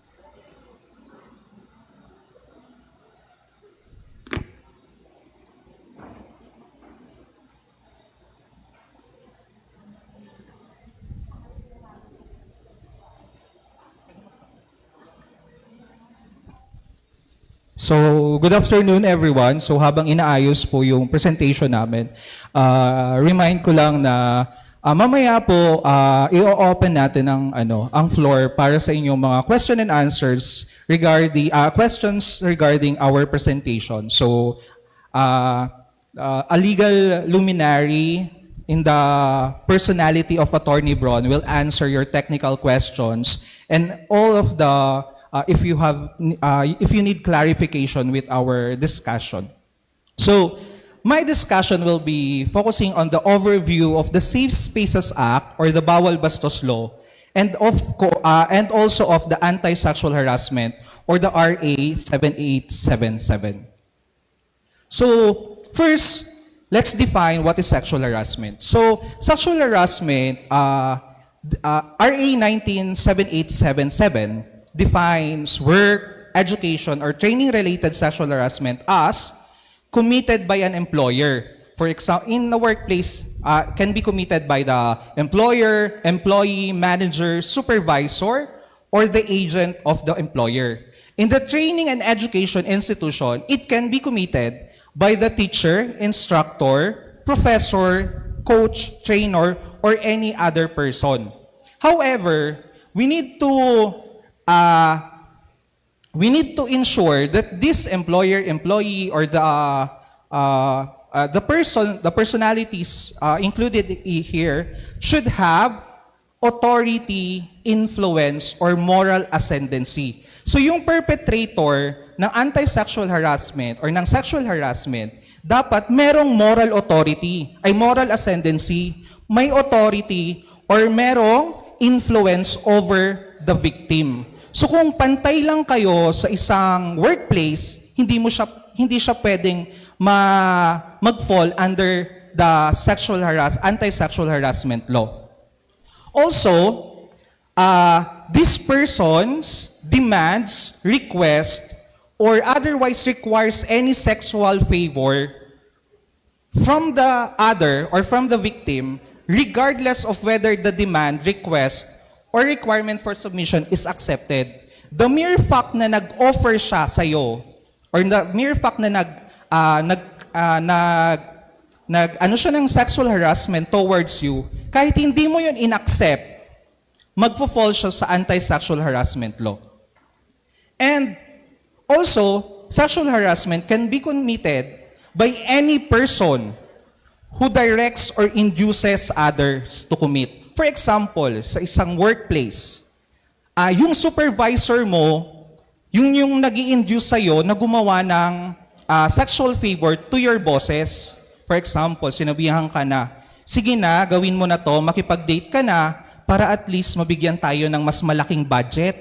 O kaya, para mas ma-approve yung ating mga projects or proposals. So, the mere fact na nag-i-induce siya, or tigpo-force ka to commit sexual favor, pwede na yun under anti-sexual harassment. And also, any person who cooperates to the commission of the act. So how is sexual harassment is committed? Sa work-related sexual harassment, pwede siyang makomit sa pamamagitan ng the sexual favor is made as a condition of hiring or employment. So, during the fact na nagkaroon ka, for example, nagkaroon ka ng employment interview. So, ganon. Tapos, inoferan ka na, sige, pwede ka namin i-hire, pero makipag-date ka muna sa akin ng isang gabi. That would fall anti-sexual harassment in work-related institution. Also, kapag yung refusal, for example, employee ka, tapos nag-refuse ka ng sexual favor from your bosses, and dahil dun sa refusal mo, parang na-exclude ka na sa mga activities or kaya capability training ng company, it could also fall to anti-sexual harassment law.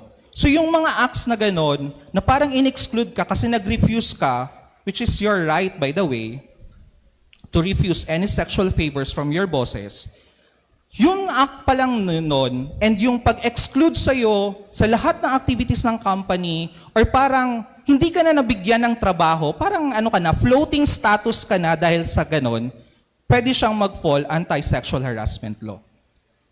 And also, yung anti-sexual harassment you can file anti-sexual harassment together with labor labor laws violation. So, pwedeng mag-file ka na anti-sexual harassment plus yung labor laws na na-commit ng employer mo. So, in education or training related naman, yung sexual harassment daw, makukumit one who is under care, custody or supervision of the offender, or one whose education, training, apprenticeship, or tutorship is entrusted to the offender. So sino to na tinutukoy dito na pwede ma-victimize ng anti-sexual harassment in education and training related? Tayong mga estudyante. Kasi di ba ang professor may moral ascendancy over you.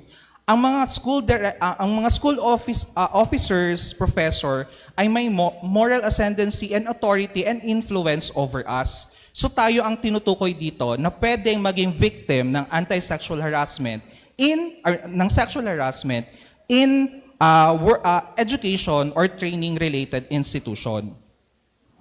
Sa education naman, pwedeng yung sexual favor may kapalit.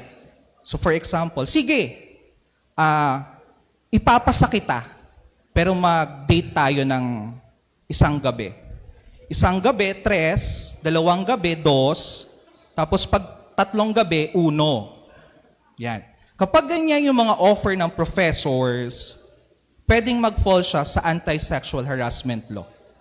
So sabi ko nga kanina, can a case of sexual harassment prosper between co-employees or co-classmates, or pwede ba yon? Hindi, oo. Pwede ba na anti-sexual harassment makomit between under the law, makomit between classmates? Tingnan natin. Tapos, and would it only be exclusive to women? Tingnan natin. First, no. Hindi po siya, yung anti-sexual harassment ay hindi po pwede i-apply dun sa magka-classmate or kaya mga co-trainers mo or co-employees mo. The Anti-Sexual Harassment Act contemplates is a situation when the offender is one who having authority, influence, or moral ascendancy. Yung classmate mo, wala naman moral ascendancy over you kasi pantay-pantay lang naman kayo. Hindi din dito pwedeng sabihin na, officer, ako kang classmate. Hindi. Kasi wala ka naman moral ascendancy, authority. And yung education ng classmate mo, hindi naman sa'yo binigay yung trust ng parents, kundi sa school. So ang pwede lang dito makasuhan ay yung mga professors or yung mga school officials. Kasama lahat dyan sa school officials.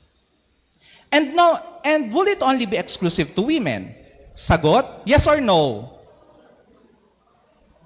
No. The law does not distinguish, both men and women can be victims of sexual abuse. For example, yung bossing mo, babae, lalaki ka, and humihingi siya ng sexual favor sa'yo, pwede yun kasuhan. So wala ditong kasarian, wala ditong sex na kinocontemplate yung ating batas. So let's talk about the Safe Spaces Act or Bawal Bastos Law. Kasi medyo nagtitrending na naman to ngayon. Naalala nyo yung tricycle driver, yung nagtrending last week? Hindi nyo yun nabasa? Hindi ba dumaan sa inyong ay hindi. Sige, tingnan natin mamaya. May screenshot naman ako nung post na yun. So the Republic Act number 11313 or the Safe Spaces Act, otherwise known as Bawal Bastos Law, provide protective measures and prescribe penalties to stop gender-based sexual harassment. So gender-based sexual harassment. Pag sinabing gender-based, hindi na dito tinitingnan kung babae, lalaki, bakla, tomboy, or intersex.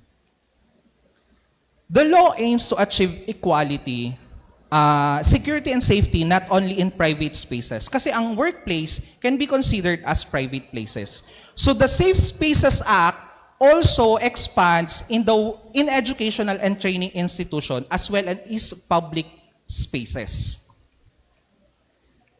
Tingnan natin yung mga differences between the RA 787 and RA 11313.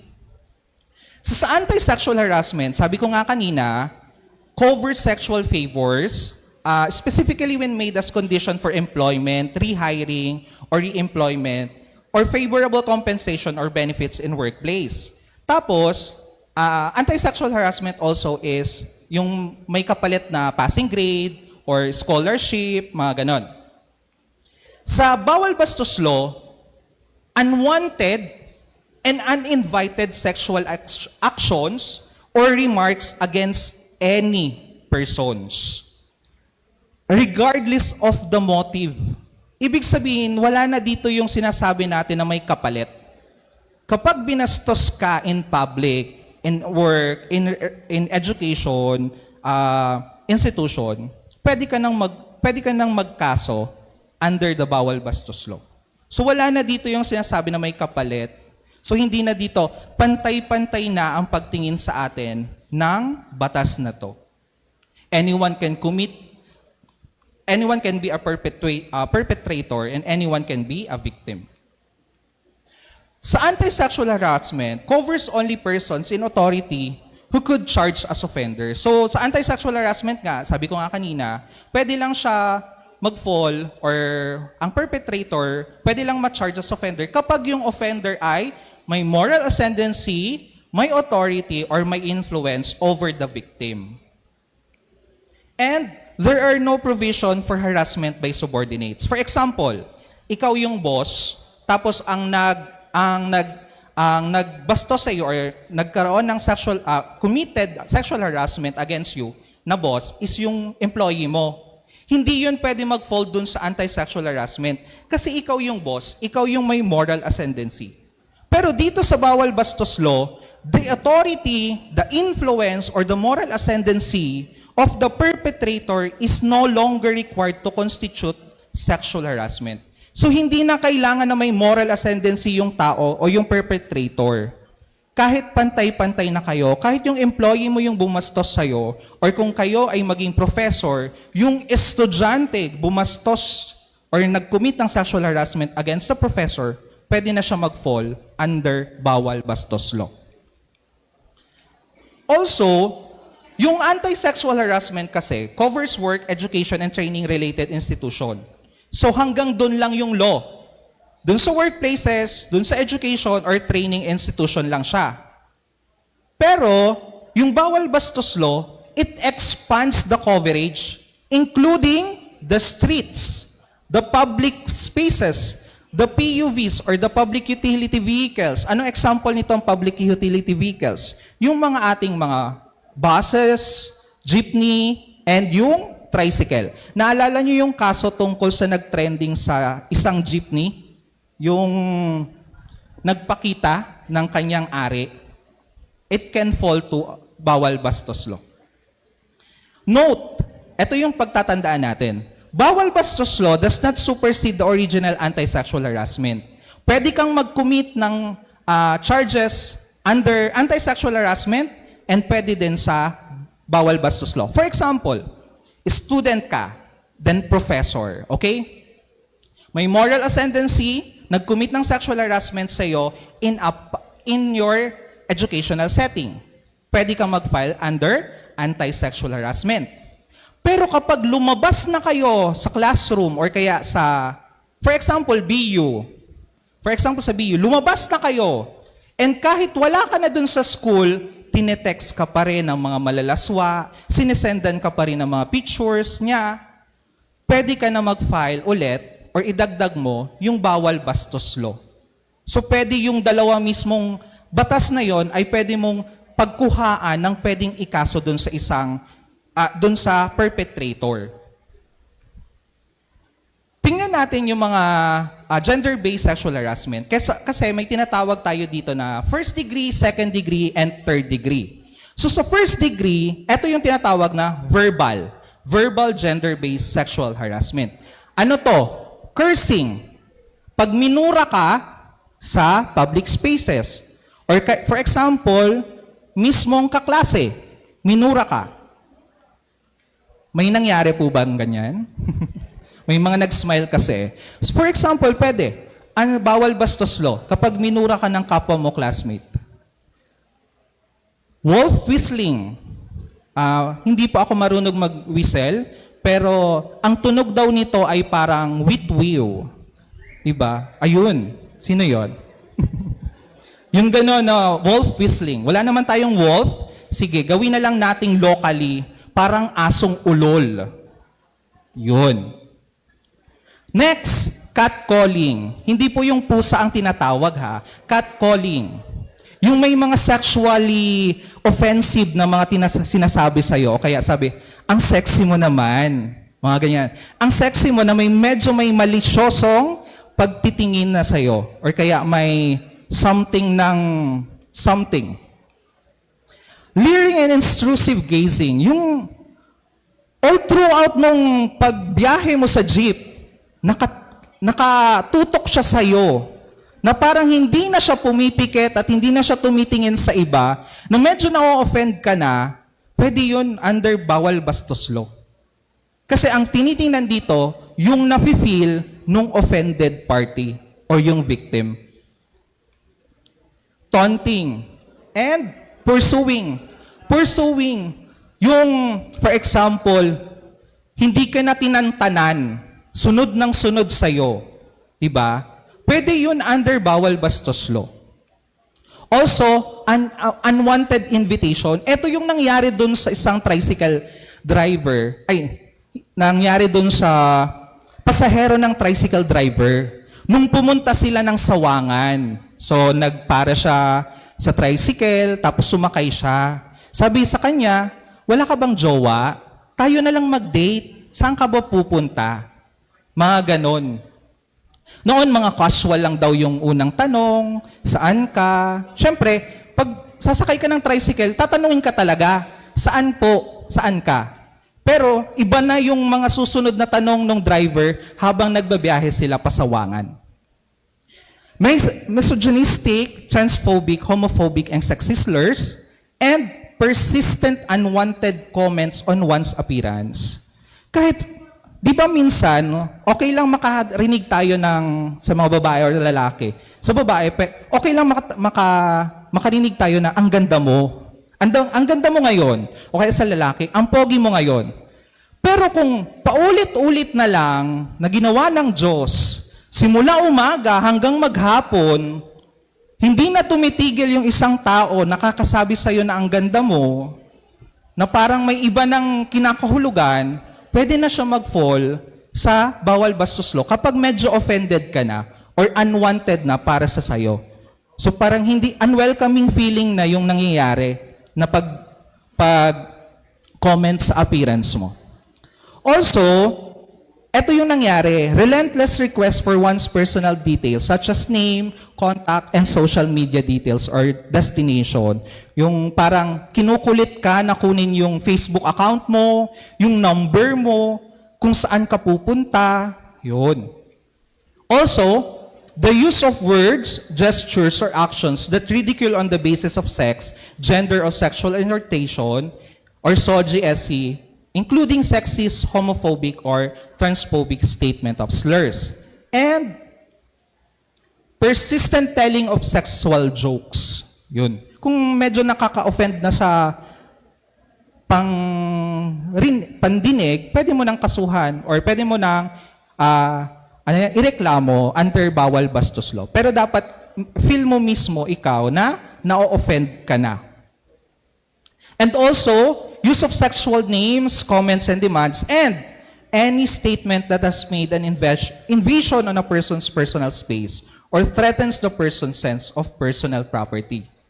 Note, the first and second offense, pag sinabing first and second offense, unang ginawa, tas pangalawang ginawa nung tao. Ito pong mga verbal GBSH na diniscuss ko, covered po siya ng katarungang pambarangay. Ang katarungang pambarangay po ay isang proseso ng ating batas na hindi ka pwede magreklamo agad-agad sa korte hanggat hindi pa kayo dumadaan sa barangay.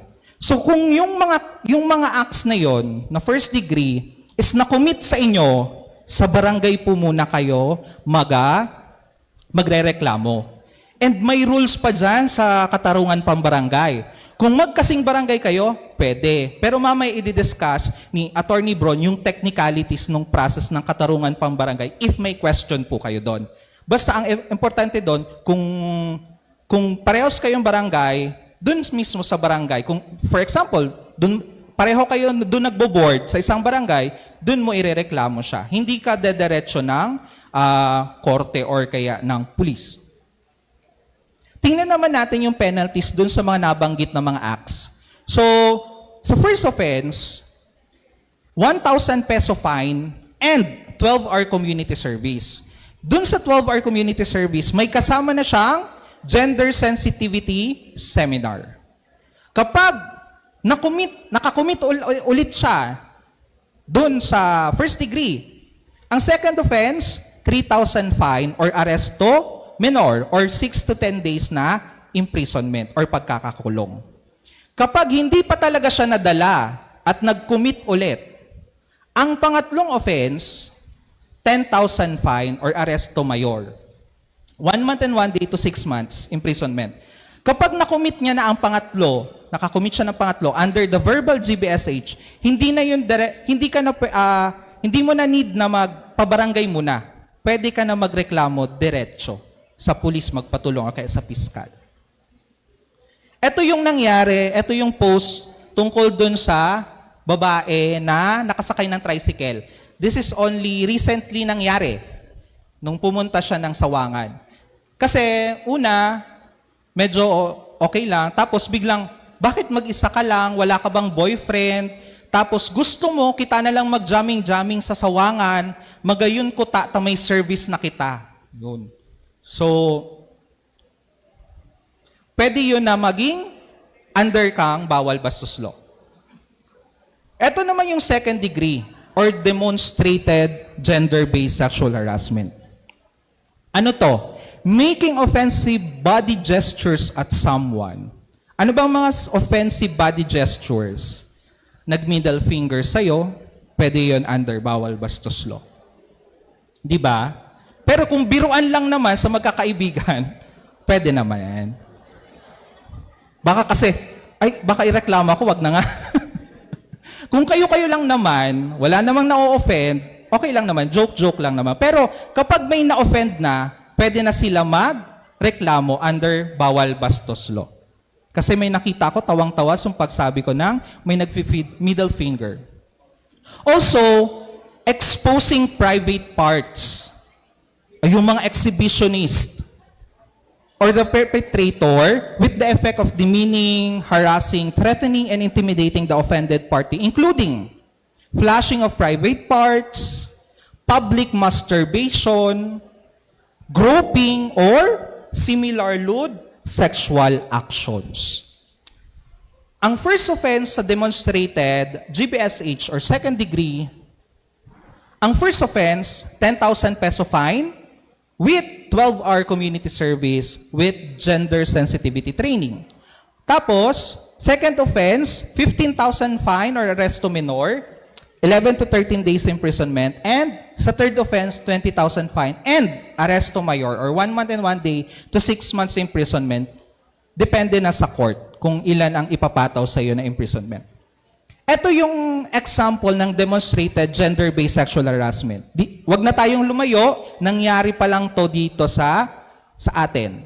So sumakay siya, ito, 7-Eleven, ito yung 7-Eleven, na nasa 7-Eleven daw siya, tapos, etong lalaking to ay in-expose yung kanyang ari dun sa babae. Habang hinihintay ng babae yung kanyang boyfriend. Nireklamo naman nila, pero sabi ng pulis, hanggang 18 hours lang daw na kulong. Tapos, dito nakita, yan pong tatlo na yan ay iba-iba po ang nag-post. Pero dyan po nakita na yung perpetrator ay iisa lamang. Pareho ang ginawa. Etong isa nasa gitna, nung sila na lang yung nasa jeep, in-expose niya kasi yung short pala is may butas. Sinadya po na i-expose niya yung genitalia niya. And ganun din yung nangyari dito. So, iisa lang po yan na tao. So, pwede na ba siya mag-fall sa first, second degree? Hindi, kasi hindi man siya kinasuhan. So, kapag nakasuhan na siya sa first, dapat kasuhan pa siya kapag nakagawa ulit ng pangalawa and sa pangatlo. Ito naman yung third degree, yung mas malala na sexual harassment in streets or public spaces. Stalking. Siyempre, medyo creepy na kapag may nagastalk, pag may nagastalk na sa'yo. Pangalawa, any of the acts constitute in the first and second degree kapag may kasama ng touching, pinching, or groping, mga ganon. Kapag yung mga first degree and second degree act may kasama ng panghihipo, pwede na siya, under na siya ng third degree gender-based sexual harassment. Tapos, any touching, pinching sa katawan ng tao, kahit walang kasama yung first and second degree. Yung paghihipo mismo, yung pagpipinch, yung yung brushing lang, for example, parang hindi naman accidentally na brush or na ano yung dede ng babae, hindi accidentally, talagang sinadya, can fall under the third degree gender-based sexual harassment. Ang first offense nito, 30,000 or arrest to minor or 11 to 30 days imprisonment. Ang second offense, 50,000 at arrest to mayor. Ibig sabihin, magbabayad ka na, makukulong ka pa. 50,000 na fine, 1 month and 1 day to 6 months. And sa third offense, 100,000 fine. And arrest to mayor in ex maximum, depende sa korte. Puntahan naman natin yung online gender-based sexual harassment and yung penalties niya. So, eto yung gumagamit ng mga online or online and information and communication technology or gumagamit ng ICT sa pag-commit ng gender-based sexual harassment. Yung homophobic and sexist remarks and comments, yung hindi ka na tinantanan, comment ng comment sa post mo, yun, pwede mo nang kasuhan under bawal bastos law. Invasion of victims' privacy through cyberstalking and incessant messaging. Yung sabi ko nga, kung sa school or sa workplace, mula umaga hang maghapon na magkasama kayo, palagi niyang sinasabi na ang ganda mo, dito pwede din mangyari sa online. Yung nakarating na siya ng Gmail mo, nakarating ng Twitter mo, nakarating Instagram mo, sa sobrang kulit na parang inaaya ka or kaya hinaharas ka, pwede na siya under the gender-based sexual harassment in online setting. Uploading and sharing any of the victim's photos, videos, or any information online, and impersonating identities of victims online. For example, gumawa ng sarili niya or yung Facebook mo, ginaya niya. Yung profile picture, yung pangalan, can fall under the GBSHS online sexual harassment.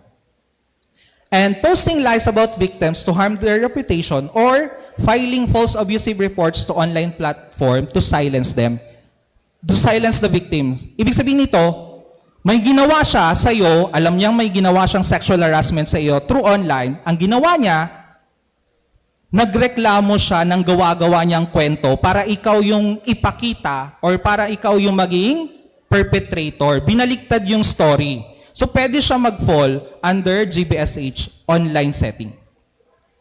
So ang penalties nito are prison correctional in its medium period or 2 years, 4 months, and 1 day to 4 years and 2 months imprisonment, or 100,000 but not more than 500,000, or pwede din by both, by the discretion of the court. Kung ano ang maging desisyon ng korte, yun ang magiging penalidad ng isang tao na nag-commit ng gender-based sexual harassment in online setting.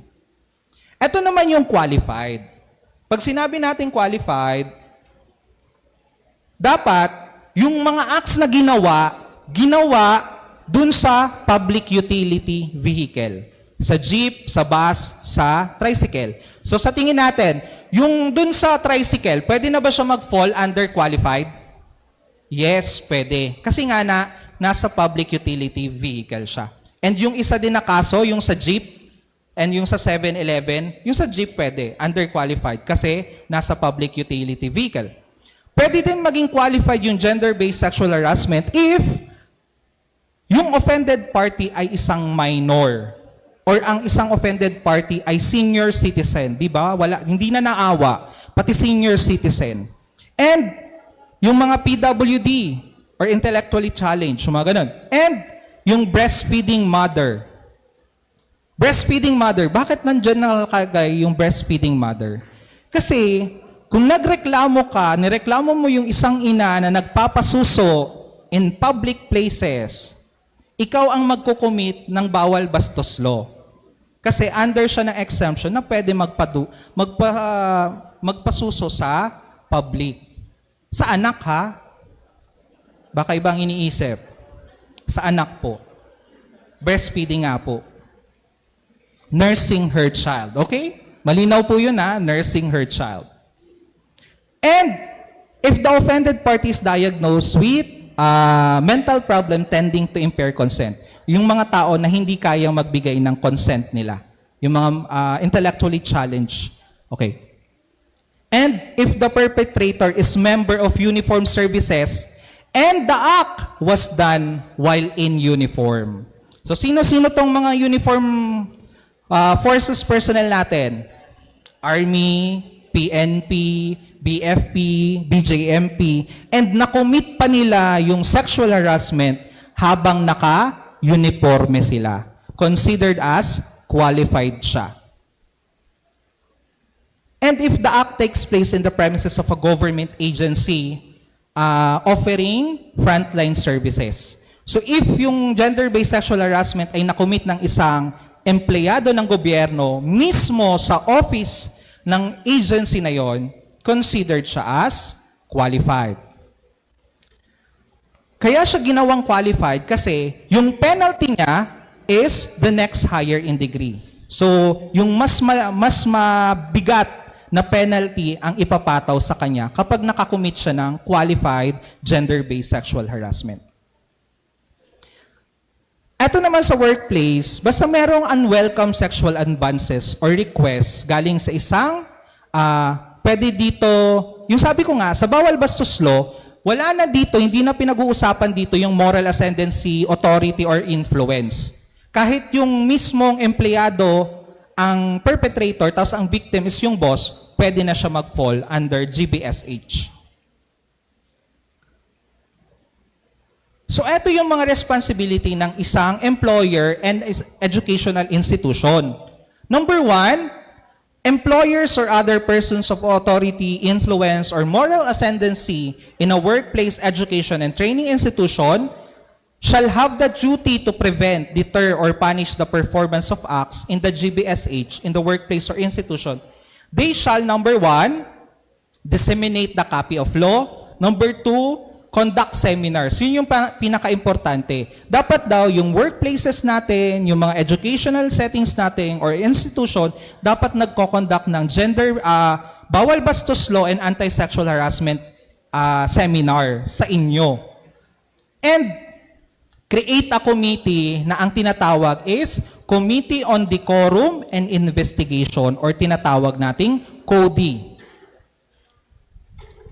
Kapag may mga iba pa ditong dun sa batas mismo, hindi ko na sinama kasi masyadong technical na sa employer na yon.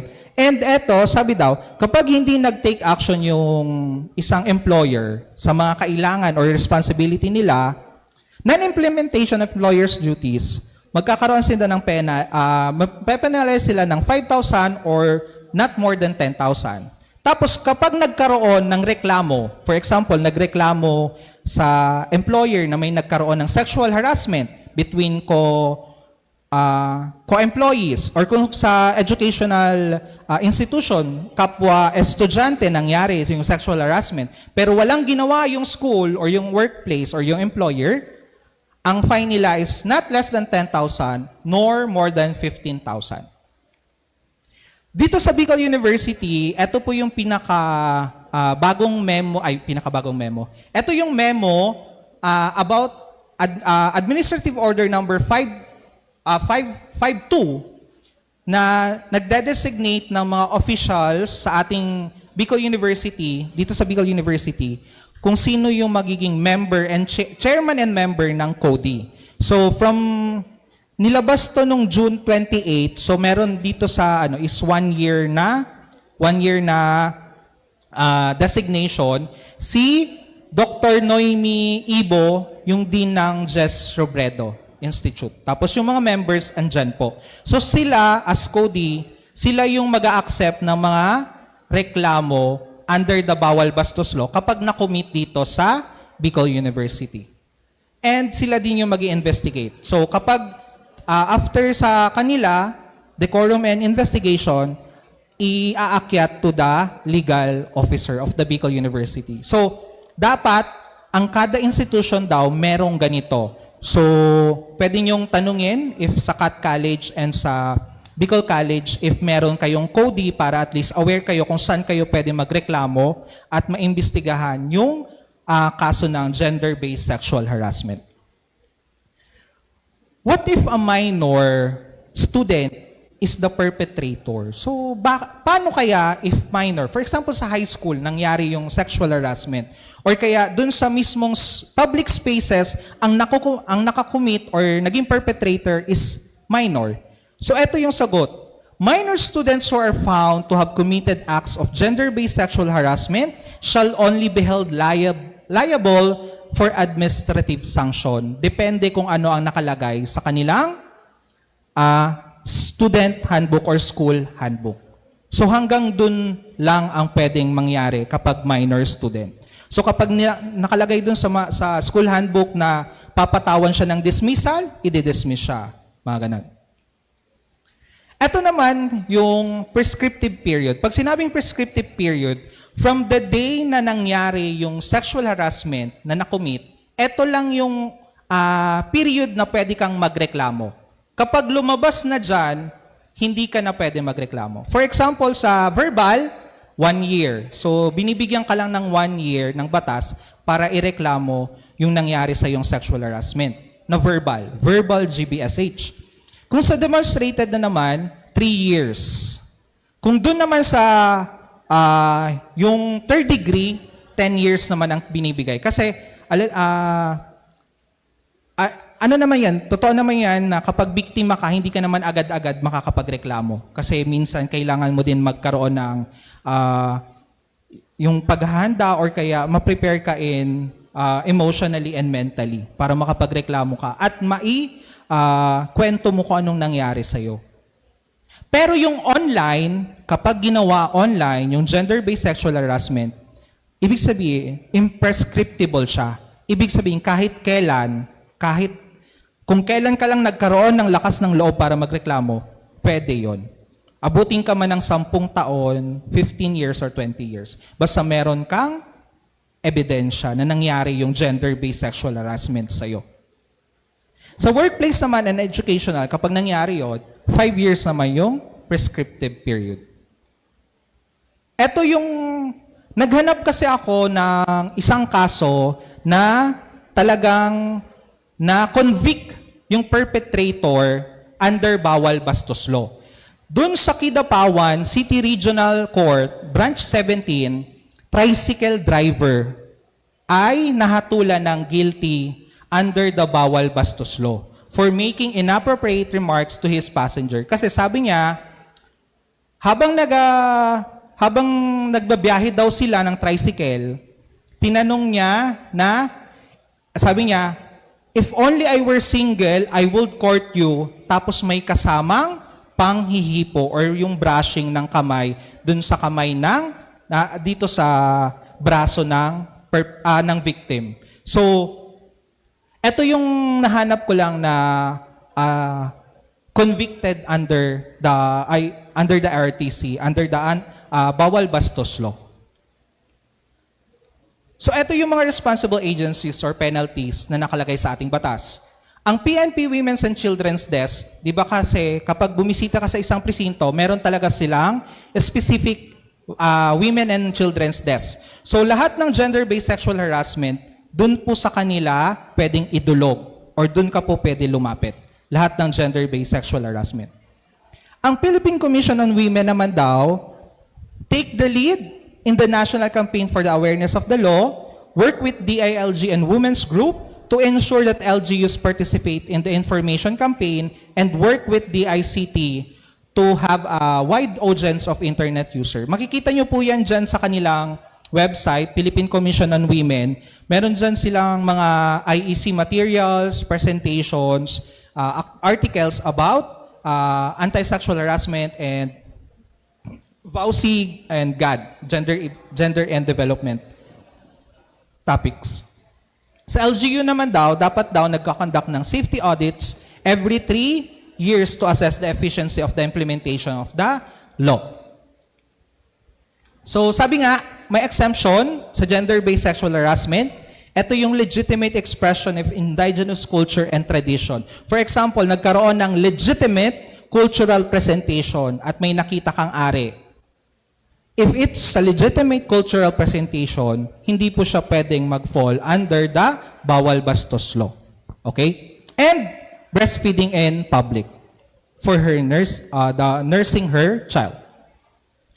Ito yung nangyari sa Bacoor National High School about the 7 teachers na ang ginawa is gumawa ng group chat at doon pinapasa yung mga picture ng kanilang mga estudyante na mga lalaki. Tapos nagko-comment sila ng mga malalaswa. So, that was in 2022. Tapos, yung 22 years old na nag-post nung tungkol dun sa sexual harassment committed by the professor, by the teacher, senior high school, junior and senior high teachers, nireklamos ng online libel. So, yun yung ano na, parang kinasuhan yung mga teachers, pero nagkaso din yung mga teachers ng online libel. Laban dun sa nag-post nung nag-trending na post. Pero dahil dun sa nag-trending na post, may mga lumitaw pang mga victim nung mga teachers. According to Kristen Mayzuela, yung sa opinion column in the Mindanao Tech, sabi niya, the truth is, clothing has no bearing on harassment or sexual violence. Offenders will sexualize women regardless of what they wear, whether it's a long skirt or short shorts. Instead of asking women to change how they dress, why not we change our way of thinking and hold offenders accountable for their actions? So in closing, I would like to highlight the statement of Celestine Ang, an American novelist and writer. Sabi niya, if you see harassment happening, speak up. Being harassed is terrible. Having bystander pretend they don't notice is infinitely worse. Mas malala yung nakita mo na pero wala kang ginawa kesa yung ikaw mismo yung nakaramdam ng sexual harassment. Thank you, that's all po.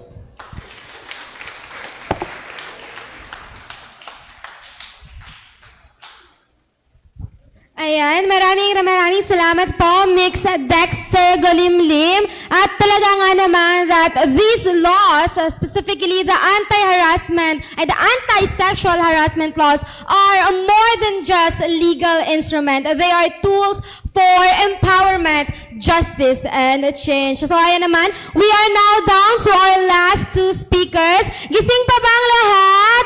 Ayan, mukhang gising pa naman siguro. Okay, so now let's move on to something equally important. This next session is about the importance of gender-fair language in government offices and in academia. Language is power, and it shapes our thoughts, our behaviors, and our society.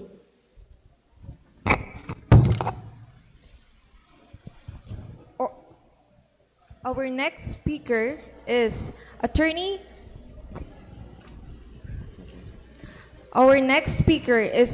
Maria Fiona Imperial. She is a private law practitioner, educator, and former journalist. A pioneer graduate of the Bicol University College of Law. She now teaches gender sensitivity and laws in women and children and legal forms in her alma mater. Additionally, she teaches media law and investigative journalism at the BU College of Arts and Letters. I am pleased to introduce Attorney Maria Fiona Imperial. Let's give her a round of applause, please.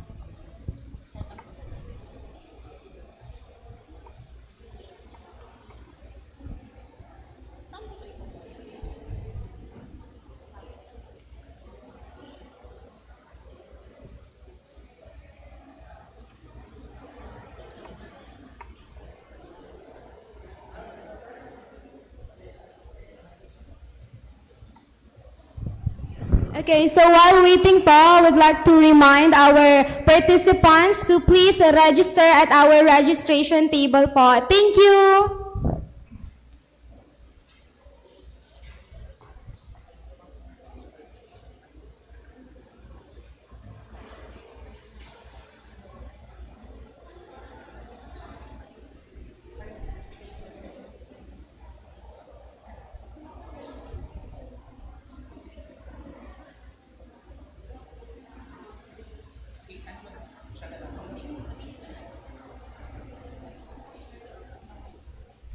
Okay, good afternoon, everyone.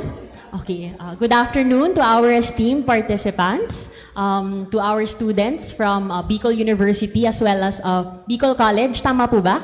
Yes? Okay. And Cat College also. Wow, thank you for attending our event.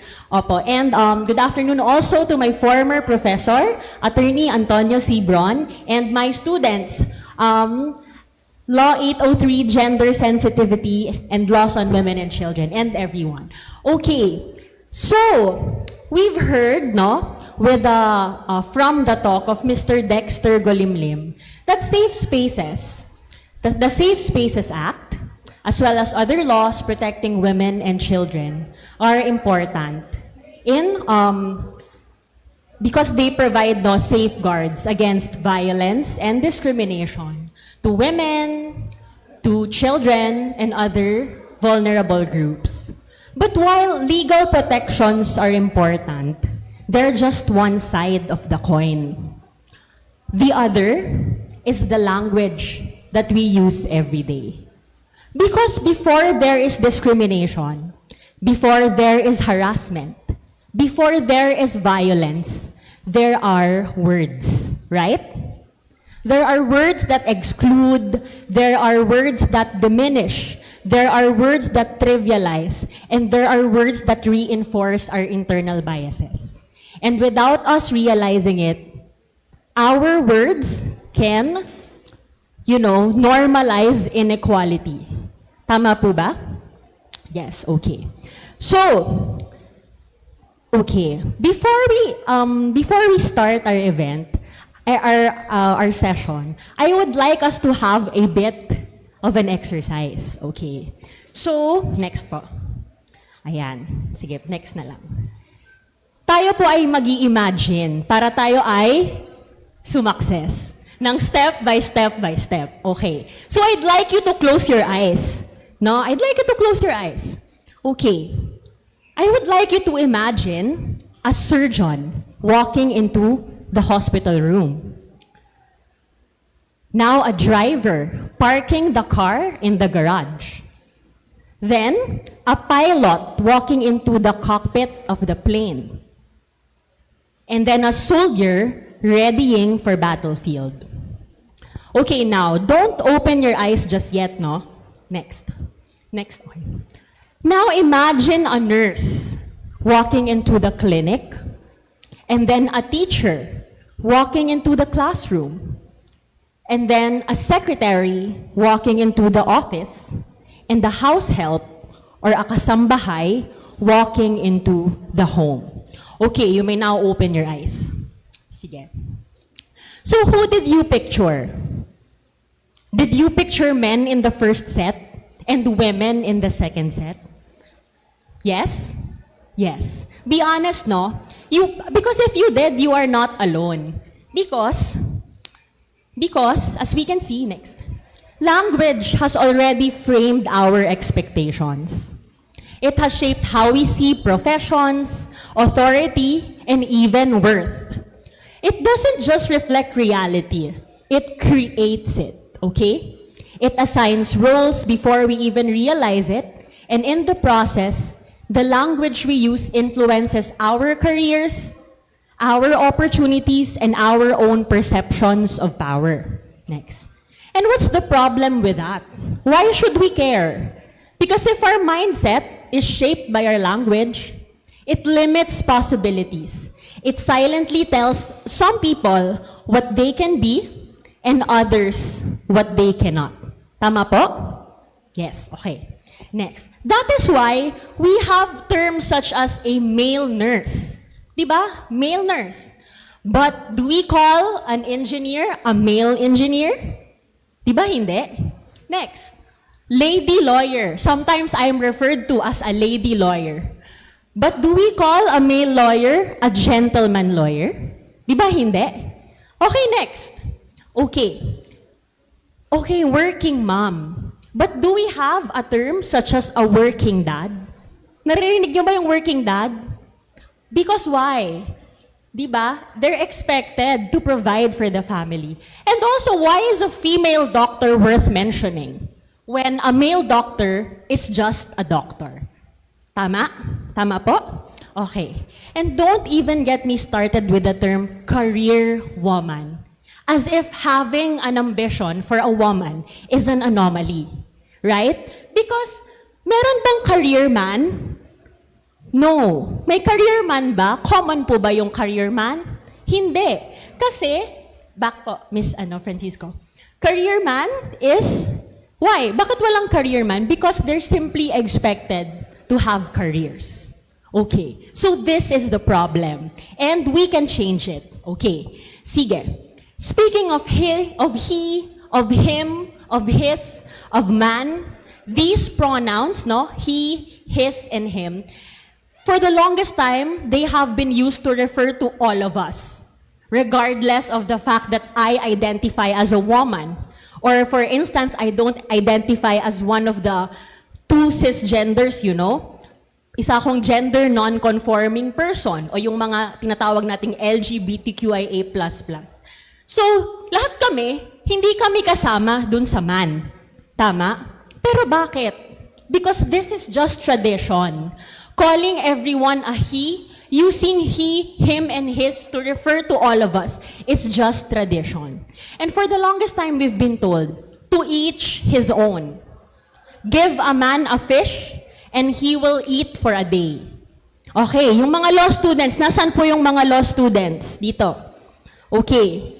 Diba, sabi sa atin, basic is the rule that he who alleges must prove. So yung she, di na kailangan mag-prove. Paano pag sinabi kong every citizen must pay his taxes on time? So okay lang ako magpa-late kasi babae ako. Ganon. He who comes to court must come with clean hands. So pag babae or hindi lalaki, gender non-conforming person, dirty hands. Ganon ba yon? And I would like you to pay particular attention to the constitutional provision that the executive power shall be vested in the President of the Philippines. Walang gender sa line na yun, di ba? It's silent. But take note of the next sentence. He shall ensure that the laws are faithfully executed. Okay, question. Did the framers of the 1987 Constitution imagine that the president will always be a man? Ganun ba yon? Ironically, at that time the Constitution was crafted, the president was a woman, and the first one at that. You see, this is very much ingrained in our daily lives. Now, we're too comfortable to even notice it or pay attention, kasi okay lang. Di ba? Okay lang. But next, what if you think, be honest with yourselves, no? Every law, every contract, every school policy, every government policy or whatnot uses her, she, hers. How long do you think it would take for men to react? No? Of course, people would start complaining. And that's long women and other genders have been waiting. So this is why we should talk about gender fair language. Okay, next po. Sige. So gender fair language is not just a minor tweak. Siyempre, this is more of unlearning, no, than learning. This is more of unlearning the things that we're already comfortable with, sanay na tayo. So sasabihin natin, wag na natin palitan yung nakasanayan. Ano ba to? Papalitan lang naman. Grammar lesson ba to na kailangan kong palitan yung mga pronouns? Babalik ako sa high school. It's not just that, no? Because language is the most powerful tool. Do you agree with me that language is the most powerful tool? Because it shapes the way we think. It influences minds. It has even, back muna. Ayan. I have a dream. Kanino galing yan? Kay Martin Luther King dahil gusto niya pantay ang treatment sa'yo regardless of your color. So, language has started a movement. No? Next. Equal work deserves equal pay. It has influenced policies. Dati kasi, hindi pareho yung bayad o yung sweldo na binibigay sa mga babae, kahit na pareho naman yung trabahong binibigay nila.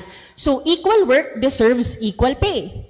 Next, the Filipino is worth dying for. Language, everyone, has the power to start revolutions, to incite people to stand up against tyranny. Next, language can also ruin relationships. And language, next, can also send people to prison. No? Sabi niya, pagka lumaban, patayin ninyo para matapos na ang problema ko sa syudad ko. That's how powerful language is. Next. And when it comes to gender, language can either empower or exclude. It can challenge stereotypes or perpetuate them. Okay. And if left unchecked, if we do not check itong mga stereotypes natin, language becomes a silent carrier of our gender bias. No? Embedding discrimination in our daily conversations, and then in our schools, in our workplaces, no? And in our community in general. And that is the danger that we would like to prevent. Okay. So what are stereotypes? Big word, no? Stereotypes. Sa madaling salita, these daw are generalized images about people within a society. Kung baga po, meron na tayong preconceived idea kung ano dapat yung babae, ano dapat yung lalaki, ano dapat yung bakla, etc., etc. Meron na tayong ganong preconceived idea, di ba? Na parang pag bakla, dapat nasa parlor. Yung mga nakalakihan natin ganon. Pag babae, dapat nasa bahay. Pag lalaki, dapat nagtatrabaho para sa pamilya. May dalawang uri po ng stereotypes. The first one, it assumes that all members of a category share a gender. Lahat ng boss ay lalaki. Lahat ng sekretarya ay babae. That's a stereotype, okay? The next kind is assuming that all members of a gender share a characteristic. Lahat ng babae mahilig mag-shopping. Sino dito ang mahilig mag-shopping? Okay. O, di ba? Lahat ba ng babae mahilig mag-shopping? At ang mga lalaki ay hindi pwedeng umiyak. Ito po ay isang stereotype. Okay, next. How does language manifest stereotypes? Okay. Example, by using gendered pronouns. Sabi na, examples po dito, nababasa niyo po? The number of years an electrician will spend training depends on what country he is from. So we already know that the electrician is a man, right? Next, every nurse should take care of her own uniform and cover the expense herself. Next, your boss needs to know he can rely on you. So we already assume that the boss is a he. What if my boss is a woman, right? I wish to speak with the secretary. Is she in the office? Lahat ba ng sekretarya ay babae? Di ba po hindi? Okay, next. Another way is adding irrelevant information about gender in a description of an individual. May mga pagkakataon na hindi na po natin kailangan, actually madalas, i-point out na lady lawyer, you know, female doctor, especially when dealing with professionals. Because why? We are equally capable. No? Gender does not matter in that kind of a conversation. So, example, pretty is a career woman. That is a derogatory term. You can simply say, pretty is focused on her career. Okay po? Sige. Next. Adding gender to inanimate objects. Sige, pipili na lang po ako para mabilis tayo, no? Delegates are free to make presentations in their mother tongues, and translations will be provided. Di ba po may subject na mother tongue? Okay, so lately ko lang din nalaman na dapat pala native language. I-abandon na po natin yung mother tongue na tinatawag. Native language. Okay, next. Okay, using gender stereotypes to describe objects or events. Example, someone tells you, you throw like a girl. No? Paul's ladylike handshake did not impress his new boss, who believes salespeople need a firm handshake. Okay, intermission lang po. I did not notice. Let me acknowledge the Dean of the College of Law, Dean Joseph L. Bartolata. Hello, sir. Apo. Okay, sige. Ladylike handshake. Kargado yung term, di ba? Ladylike handshake. Ang gustong sabihin ay weak handshake. So bakit hindi mo na lang sabihin weak yung handshake at hindi siya firm? Bakit kailangan mo pang i-associate sa isang gender? Tama? Okay. Next. Ay, back pa. Ito pa. He had to man up. What does man up even mean, no? Man up and dive in at the first obstacle. Okay. Next po. Perpetuating stereotypes in a non-verbal communication. Okay, sa mga ating mga students, important po ito. Kapag maglo-launch kayo ng campaign, hindi ibig sabihin na kung ang target market nyo ay mga babae, pink yung gagamitin po ninyo. Okay po? Because it just colors, no, are often arbitrarily connected to one gender. Wala namang rason kung bakit pag may gender reveal, pink yung babae, blue yung baby boy. So when designing communication materials, check the colors you have used and don't use color as a shorthand for gender. Next po. Okay, ito pa. Describing people of different genders using different adjectives. Okay, para maintindihan po natin, I will give an example, no? Kapag ang babae ay ambitious, or assertive. Ang tawag sa kanya ay bossy. Tama? Bossy. Pero pag lalaki, leader. Ganon. Or kapag lalaki, strategic, sabi ni Taylor Swift, when it's a man, it's called strategic. But when it's a woman, it's called calculated. You see? Because these terms already carry with them meanings, no? Okay. So, there are words which, despite not having an explicit gender, have strong connotations that are strongly associated with only men or women. Kapag ang babae ambisyosa ka, parang kahit di mo sabihin na masama yun, kargado yun. Di ba po? Okay. Next po. Example. Okay. Emotional or hormonal is used to describe a woman. Why can you not say passionate or enthusiastic? Di ba yung emotional or hormonal, parang derogatory siya agad, no? Parang whatever it is that I'm feeling is because of my hormones and not my true feelings as a person. Okay. Hysterical. Why can't you just say irrational? Kung totoong irrational naman. Fun fact, yung word na hysterical pala ay galing sa uterus. Hysteria, uterus, magkaka-family siya. Kaya siya pinapang-describe sa babaeng nagwawala, hysterical. Okay. Next po. But why should we care? No? Ba't ba tayo nandito po? Because research has shown that language can reinforce stereotypes. When we say engineer should be good at his work, we unconsciously discourage women, especially young women, from pursuing STEM careers. Okay? Calling a woman bossy, but calling a man assertive, implies that leadership is masculine. Okay? And then, addressing women by their first names while using titles for men can undermine daw po women's authority and position them as less competent or lower in status. And studies show, ito po backed by studies talaga po, no, that when gender-neutral titles such as chairperson, imbis na chairman ang ginagamit, more women apply for leadership roles because they feel included, no? They feel that probably I have a shot, no? Parang I can be included. Okay, next. And using men as a reference point excludes all the other genders. And it has profound consequences on someone's motivation, on someone's sense of belonging. Like for instance, when young girls rarely hear the word Madam President or a she for a Chief Justice, it subtly reinforces in them the idea that these roles are not meant for them. That a simple girl like me cannot be president or cannot be Chief Justice of the Philippines.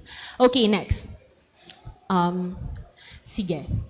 The use of gender language, makinig po, the use of gender language is also associated with the gender equality of certain communities. Ano bang ibig sabihin nun? Kapag daw po ang isang komunidad o bansa ay gumagamit ng gender-fair language, sila ay mas gender equal. Ngayon, hindi to cause and effect. There's just a correlation, no? Because why? This is not a coincidence.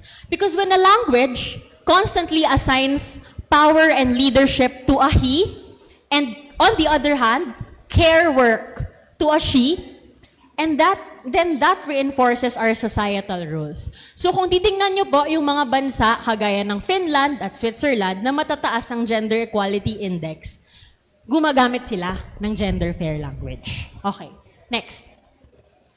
So why the need for gender fair language, no? First, let's define gender fair language. Okay, wala pong definition ng gender fair language sa maraming polisiya ng gobyerno about the use of gender fair language. Okay? Because later we will learn that you have guidelines from the Supreme Court for the courts, you have guidelines issued by different government agencies in the executive branch, and you have guidelines issued by the legislative department. Ang meron lang po doon na definition ng gender fair language ay ang nilabas ng House of Representatives. Okay, ano po ba ang gender fair language? It is the use of words in written and spoken communication that helps to eliminate any bias or exclusion based on gender. The use of gender fair language is a powerful tool in promoting respect, acknowledging diversity, and ensuring that everyone, regardless of sexual orientation, gender identity, and expression, feels valued and represented. Okay, sa madaling salita, simple lang naman po siya. Ang gender fair language, that language which eliminates bias, no, or exclusion. So in short, siya po yung inclusive o may pagtanggap sa lahat, regardless of their SOGI-SC. Okay. Question. Lahat ba tayo may SOGI-SC?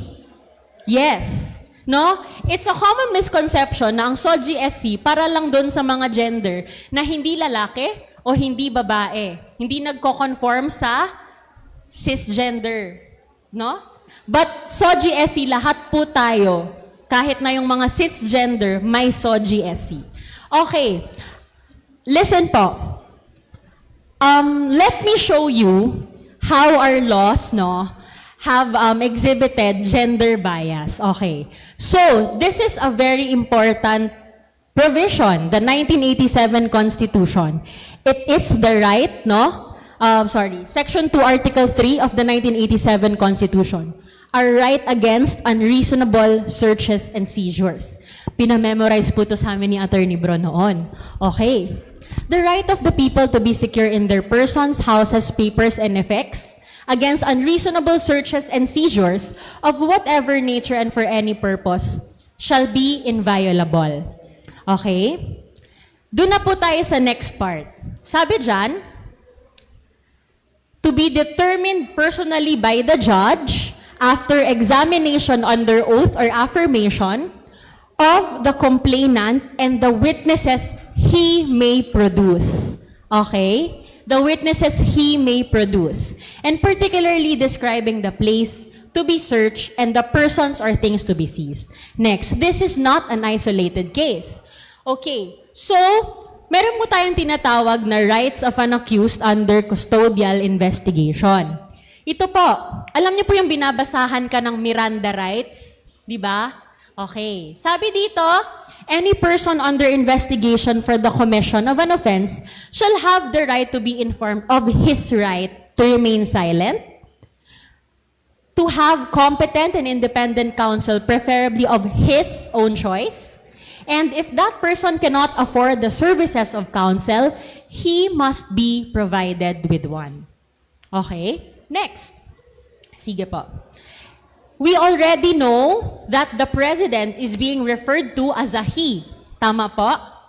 And you guessed it correctly. Even the vice president, the senator, the House of Representatives, and the members of the Constitutional Commission.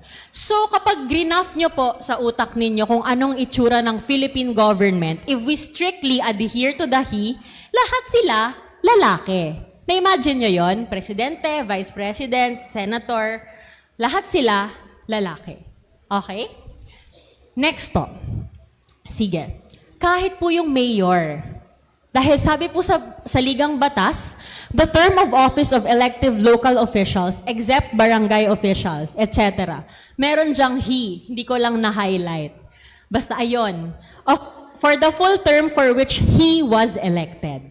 Okay. And this is not, baka sabihin nyo, sa executive branch lang. No. Even the judicial department. Because why? Even judges, no, were imagined to be males. The Congress shall prescribe the qualifications of judges of lower courts, but no person may be appointed judge thereof unless he is a citizen of the Philippines and a member of the Philippine Bar. Okay. Sige, next po. Okay, punta na mo tayo sa local government code. Local government code, okay. Interestingly, the local government code is gender fair compared to the Constitution because it refers to the barangay chairman as punong barangay. Di ba hindi siya gendered term? Punong barangay. Di ba? Okay. But yung SK chairman. No? Pero punong barangay. That's important. Okay, next. Revised Penal Code. Okay. One of the first few articles says that criminal liability shall be incurred by any person committing a felony, although the wrongful act be different than from that which he intended. Lalaki lang po ba ang pwedeng mag-commit ng krimen? Hindi. Okay, next. The Labor Code. Sabi dito, subject to such regulations as the Secretary of Labor may prescribe, it shall be the duty of every employer to give his employees, no, not less than 60 minutes off for their regular meals. So this assumes that only males can be employers, no, which holds positions of power in the community. Okay. And even jurisprudence, no, the Supreme Court would admit that they've had lapses in the past when it comes to using sexist language. Kagaya po nito, accused appellant told her male secretary to prepare and sign a receipt from them. Why the need to point out that the secretary is a male? Okay? Another, sabi po ng isang judge, no, sa Guanzon versus Rufon, next time you see your husband, open your arms and legs. This is very sexist. Okay? Okay, so wag kang sabi ni ma'am parang, nagulat siya. The judge was reprimanded here, of course. Okay, next. Sige, sabi rin ng isang judge, I am a true man, not a gay to challenge a girl and a lesbian like her. Sinabi po yan ng isang judge. Meron pa pong isa, sabi rin ng isang judge, God's dislike for homosexual. Okay? So, having recognized that there have been lapses in the past, the Supreme Court crafted, or should I say, issued guidelines on the use of gender-fair language. And it's not just the Supreme Court. Yung Civil Service Commission, the central personnel agency of the government, nauna na po sila, 2005 pa. Meron na silang use of non-sexist language. And other government agencies followed through, and schools as well, including Bicol University. Okay? So si BU, may sarili po siyang admin order signed by the 8th President, Mascareñas, adopting the CSC rules on gender-fair language. Okay. Sige, next po. Doon na po tayo sa particulars. Okay, sige, pasadahan lang po natin. So, paano po tayo magiging gender fair? First, let us eliminate language that excludes or renders invisible persons of another gender. Okay. Kunwari, ito po. Imbes na ginagamit natin yung generic term na man, pwede namang person. Di ba? Okay. Piracy is a crime not against a particular state but against all mankind. How can we correct this statement? Instead of mankind, let's just say all of humanity. Okay? Next. Next one. Okay. Man is naturally endowed with the faculties of understanding and free will. How can we correct this statement? Men and women are naturally endowed with the faculties of understanding and free will. Next po. The responsible citizen will report anything suspicious he sees to the police. So, pwede pong gawing he or she, whatever. Okay. Next po. Okay. Ang isa pa pong pwede natin gawin, kasi minsan ang awkward, di ba, sa sentence construction, is gawin daw siyang plural form. An example of a sentence would be, a lawyer shall avoid testifying in behalf of his client. One way to go about this is to transform it in the plural. So, lawyers shall avoid testifying in behalf of their clients. Okay? An intern who has completed his required hours of work may submit his time card to his supervisor. Daming his. Okay, so paano papalitan po? Interns who have completed the required hours of work may submit their time card to the supervisor. Simple as that. Okay po? Siyempre, pag in-adjust nyo yung noun na gawin yung plural, i-adjust nyo rin yung mga i-adjust nyo rin yung mga verb para grammatical. Okay, next. Sige. Imbes na gamitin yung his memorandum, his letter, his document, sabihin na lang a or the. A memorandum, a letter. Okay? Next po. Or, instead of using a pronoun, let's just substitute the noun for the pronoun. The panel will deliberate if he should be included in the shortlist. Sino ba yung he?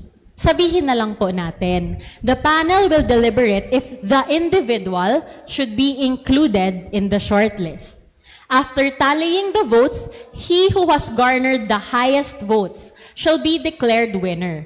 So instead of saying he, let's just say the candidate who has garnered the most votes shall be declared winner. That way, it's clearer. Okay? Next po. Yan. Same lang naman. Okay. Ito pa. The treasurer, upon his assumption, will be in charge of the finances. So let's just omit the pronoun kung the sentence naman can stand on its own. Let's just say the treasurer will be in charge of the finances. Diba it's just the same? Okay. Sige. Next. Okay, sometimes you have to rewrite the sentence, sabi po ng Supreme Court, ay ng House of Representatives pala to, to avoid a construction requiring a pronoun. Anong halimbawa? A person who imports or has in his possession dangerous drugs shall be held liable. For brevity, we can just say a person who imports or possesses dangerous drugs shall be held liable. Tama po? Mas maikli pa yung word count ko. Okay, next. Sige. The use of masculine terms for professions, occupations, and roles. Ito po alam na to ng marami sa atin. Chairman, no? Layman. Mahilig po tayo sa, in layman's terms, huwag kang mag-legalist, mag-layman's terms ka. Apparently, hindi pala tama yung layman. Cameraman, no? Men of the armed forces. How do we make these words gender fair? Next po, chairperson, no? Layperson, camera operator, members of the armed forces. Because there are members of the armed forces who are not men. Okay? And, naalala niyo yung example sa punong barangay? When the law already uses daw po a term that is already gender neutral, then by all means, adopt it. So why say barangay chairman when the law itself says punong barangay? So use punong barangay. Okay, this is an actual example from a Supreme Court case. Sabi dito, Esther was a newly employed housemaid, while Raylan is a 17-year-old houseboy. Okay? Paano po ito i-correct? Sabi po ng court, gawin na lang parehong kasambahay. Di ba yung kasambahay lo? Kasambahay ang reference po sa kanila. So why not use just kasambahay? Okay, next. The use of sex-appropriated terms. Ano ba yon? Okay. Minsan, kagaya po nito, no judge shall sit in any case in which he or his wife, parang accessory lang, no? Yung wife, he or his wife. And it automatically assumes that the judge is a male. What if the judge is a female who has a husband, no? So let's just make it gender neutral. Okay. Isa pang example, widow. Widow. Isa pang example, brotherhood, no? Next. Pwede po natin gawin na such judge or his or her spouse. Kasi the judge could be a woman who happens to have a spouse who is a male, no? Okay. And instead of saying widow, widower, sino ang nalilito sa widow at widower? Kung kailan gagamit, di ba? Same. So nalilito ako pag gumagawa ako ng form widow, widower. Surviving spouse na lang po ang gamitin natin. Because kay lalaki ka, biyudo ka o biyuda ka man na tinatawag sa Filipino, ikaw ay isang surviving spouse. Okay. Brotherhood. Why not say kinship? Okay? Kinship. Next. Ito pa po. Starlet. Hindi po maganda yung starlet. Pwede po sabing actor. Okay? Ma'am, tama ba yung actress? Hindi na po. Actor. Si Nadine Lustre, isang actor. Let's live with that. Actor, hindi actress. Okay? Okay, common kong nakikita sa mga events ng university, pag may event, may usherette. No? Usher lang dapat. Usher. Di na kailangan yung usherette. Kasi si usher at si usherette, pareho lang ang function. Bakit? Meron ba mga taga Jessie M. Robredo dito? Well, okay. Sino ang director nyo? Si ma'am? She's a woman, right? Do you call her directress? No. You call her director. Okay. Okay, so tanggalin na po natin yung mga ambassadress, comedian, heiress, heroine. Yung heroine, tunog drugs. So, hero na lang. Okay po? Sige. Next. Oh, executor. Makikita nyo naman po dyan. Next. Opo. Sige. Tsaka wag na tayong maglagay ng mga modifier. Lady doctor, female lawyer, physician na lang, lawyer na lang. Next po. Okay. So, minsan, we feel the need, no, to emphasize na gay entertainer, gay beauty pageant, lesbian lover. No need for this. An entertainer, a local beauty pageant, a lover. Okay. Next. Ito po, Mrs. De La Cruz. Pag nagsusulat po kayo ng letters, very important, no? Miss na lang po. MS na lang. Hindi pa kayo manghuhula kung, hala, kasal na ba si ma'am? Baka hindi. Ganon. So at least, miss na lang para safe.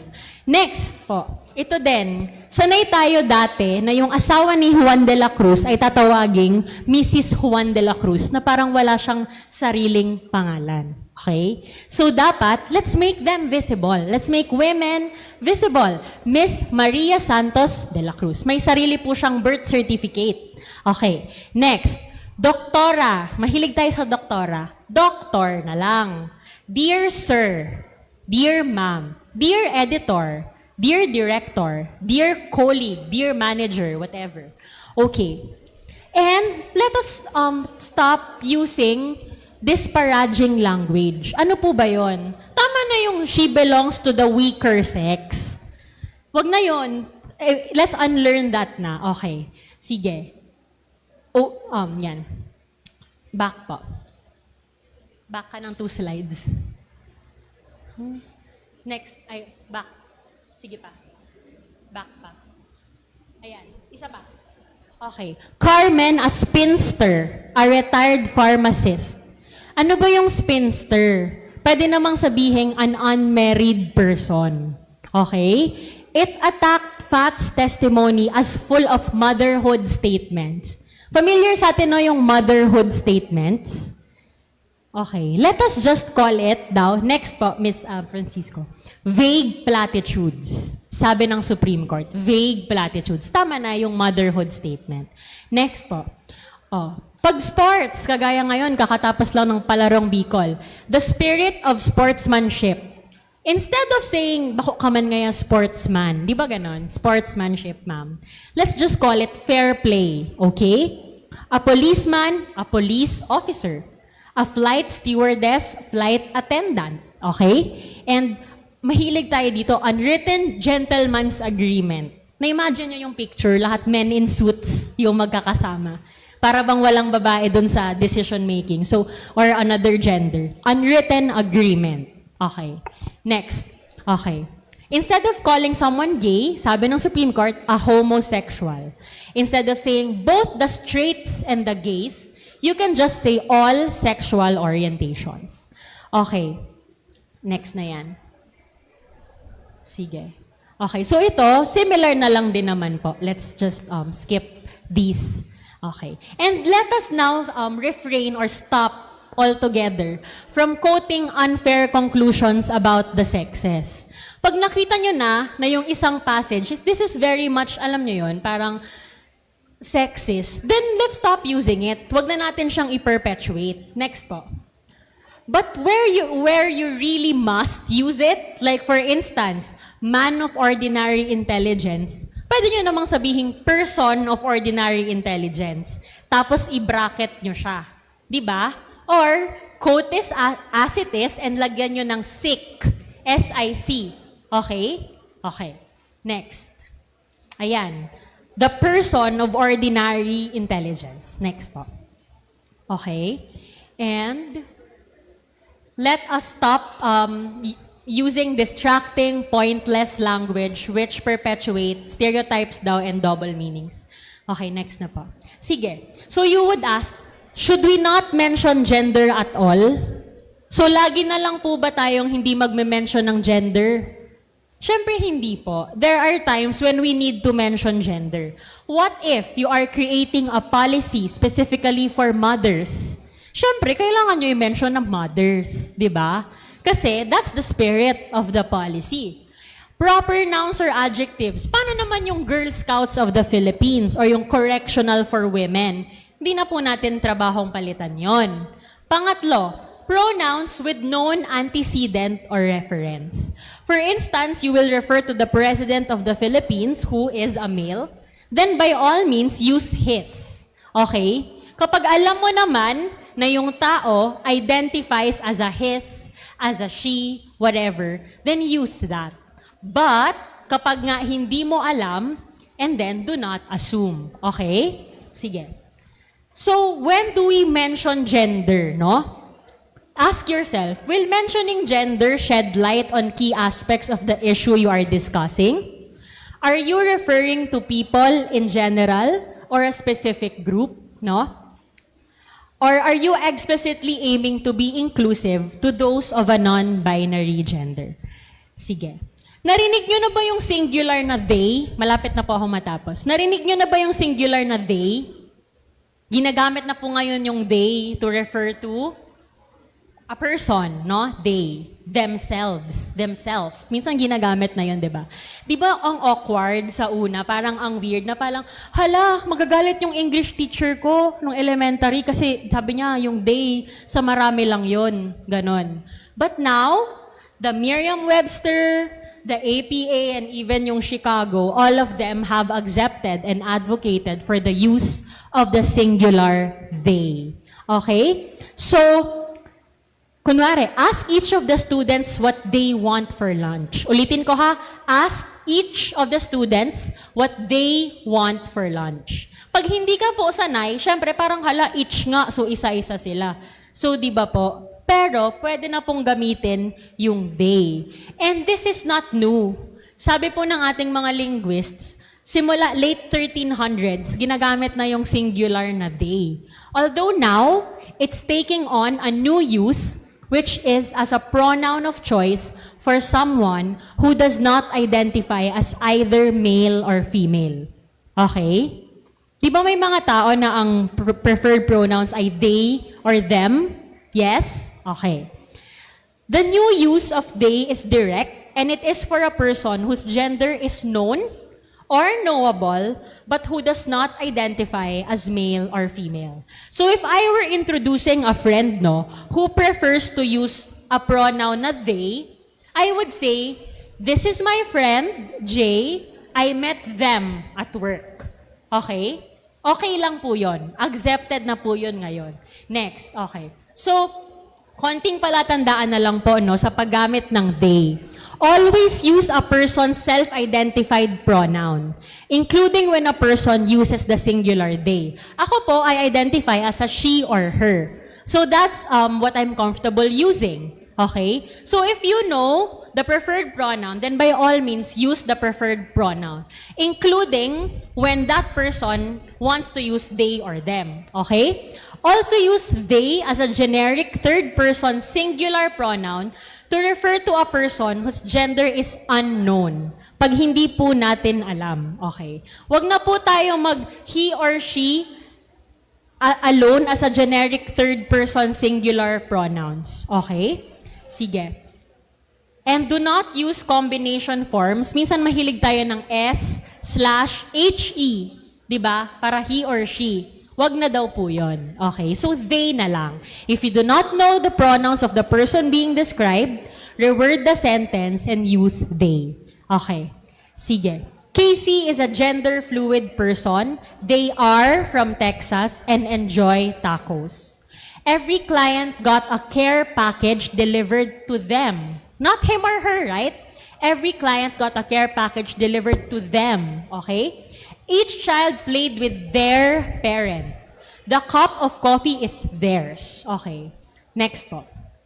Sige. So what are the challenges? Siyempre, this is already deeply ingrained in our system. People would say, hindi na yun kailangan gender fair language. Di ba? Okay naman tayo. But, okay yun sa'yo kung ikaw siguro yung represented, if you do not feel excluded. But how about those who have felt excluded for the longest time? Number 2, it's too difficult to change. Huwag na tayong magpalit, nakasanayan na natin to. But small changes can have big impact over time, no? Okay? And ano lang naman to? It's just a matter of being politically correct? No.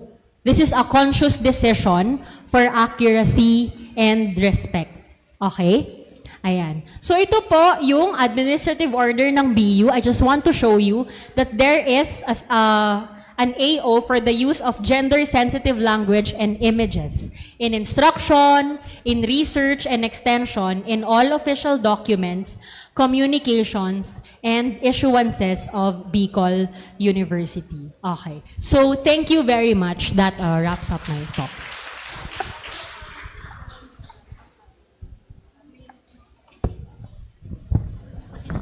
Ayan, thank you so much, Attorney Imperial. Indeed, that language is one of the most powerful weapon that we can use. And it is really important for us to be cautious to the language that we use. And now, moving on to our final keynote session, I'm excited to introduce the next and our final speaker for today, Attorney Antonio Bron. He is a distinguished legal practitioner who has been a member of the Philippine Bar since 1997. He is also a respected law professor, renowned for his expertise in various legal disciplines, including remedial law, criminal law, and civil law. He has served as a faculty member at numerous law schools and universities throughout the Bicol region and is currently part of Bicol University College of Law. And additionally, he holds the position of supervising lawyer for BUCL's Clinical Legal Education Program. Please welcome our next speaker, Attorney Antonio Bron. Let's give him a big round of applause. Thank you. Good afternoon. Alive pa ba tayo? Okay. Wala akong slides. Wala akong PowerPoint. Kasi iniintay ko ang mga questions nyo. Kasi litong-lito na kayo. Di ba? Katatapos lang ni Attorney Fiona. Gender fair language. Paano kung prostitute in English, ano sa Tagalog? A prostitute is defined in the Revised Penal Code under Article 202. A prostitute is a woman who for money or for profit indulges in sexual intercourse or in lascivious conduct habitually. Eksakto yan, nandyan sa Article 202. English, prostitute. Tagalog, Bicol, puta. Walang puto. Meron bang puto? Wala. Okay. Sabi ni Dean kanina, first pilot na babae. Di ba? Ang piloto, lalaki. Meron bang pilota? Wala. Okay. So, tatandaan natin yan. Okay. Buti pag nabalo, lalaki, buti pa yung Bicol, no? Parehas balo. Pero pag in English mo, pag babae, widow. Pag lalaki, widower. Well, that's the law. Now, my dear students and mga sir and madam, today is the Women's Month. We celebrate women. Diba? March 8 is Women's Day. Ang hindi natin na-discuss dyan ay di Magna Carta of women. Okay? Yan. Mga babae, with only 2 laws, you had become so powerful. You have Republic Act 9262, Anti-Violence Against Women and Their Children. Walang anti-violence against men. Mamaya, bugbugin mo, boyfriend mo. Tingnan natin kung makakakaso siya ng anti-violence against men. Wala eh. Wala. Di ba? Okay. Kayo lang, mga babae, ang mayroon Magna Carta of Women. You own it. Magna Carta of Women. Walang Magna Carta of Men. Talo si lalaki. Mga lalaki, huwag kayong re-reklamo because all the while, the protection of the law was given to men. Okay? So sa dalawang batas, naiangat si babae na at least pumantay sa mga lalaki. Kasi dati, women's rights are not fully recognized and respected. Now, mga babae at mga lalaki. Women's Month is not only for women. We have to understand that if we violate this law, ang sabi ni Tatay Digong, huwag mong subukan, masisira ang buhay mo. Okay. Kaya kayo mga boyfriend, o kaya live-in partner, huwag mong sasabihan si girlfriend mo, lintian ni sa gayon, magayununon ka. Pero, ang laog kang alimantak mo, tapos na, dahil ka lamang nasuntok, priso ka. Look at the language, okay? Republic Act 9710, Magna Carta of Women has the main purpose of eliminating all forms of discrimination against a woman. Okay? So, hindi mo na pwedeng pagsabihan si girlfriend mo ng mga hindi ka nais-nais na mga salita. Ayan. So, ilang batas ang na-discuss natin? We have 9262, Anti-Violence Against Women and Their Children. Then we have the 2, Sexual Harassment. Okay? Republic Act 7877, an old 1995 law, and later on, Republic Act 11313 signed by Digong. Si Digong na ang nagpirma ng 11313. Di ba? The gender-based law na anti-bastos law, the Safe Spaces Act. Now, kanina narinig ko, nasa anti-bastos law, the Safe Spaces Act, kailangan pumunta sa barangay. Kailangan pumunta sa barangay. Otherwise, if you go directly to the court without submitting yourself to the barangay conciliation law, your case will be dismissed. Hindi po pwede yan na pupunta ka sa barangay kung ang kaso na ipafile mo, mga babae, ay violation of Republic Act 9262. Okay? Why? In Republic Act 9262, the law is very clear. Tatandaan 3. No conciliation, no mediation, no compromise. So si Kapitan, hindi pwedeng magpatawag si barangay captain or si punong barangay, as we want to call him it now, di ba? Cannot conciliate. Hindi pwedeng magpakasundo. Hindi pwedeng mag-mediate. Cannot, di ba? Hindi pwedeng mamagitan. No mediation, no conciliation, and no compromise. Yun ang malaking kaibahan. Okay. Ngayon, paano kung nangyari sa school? Gagraduate na si Maria 4th year. Pero ang grade ni Maria sa prelims, 75.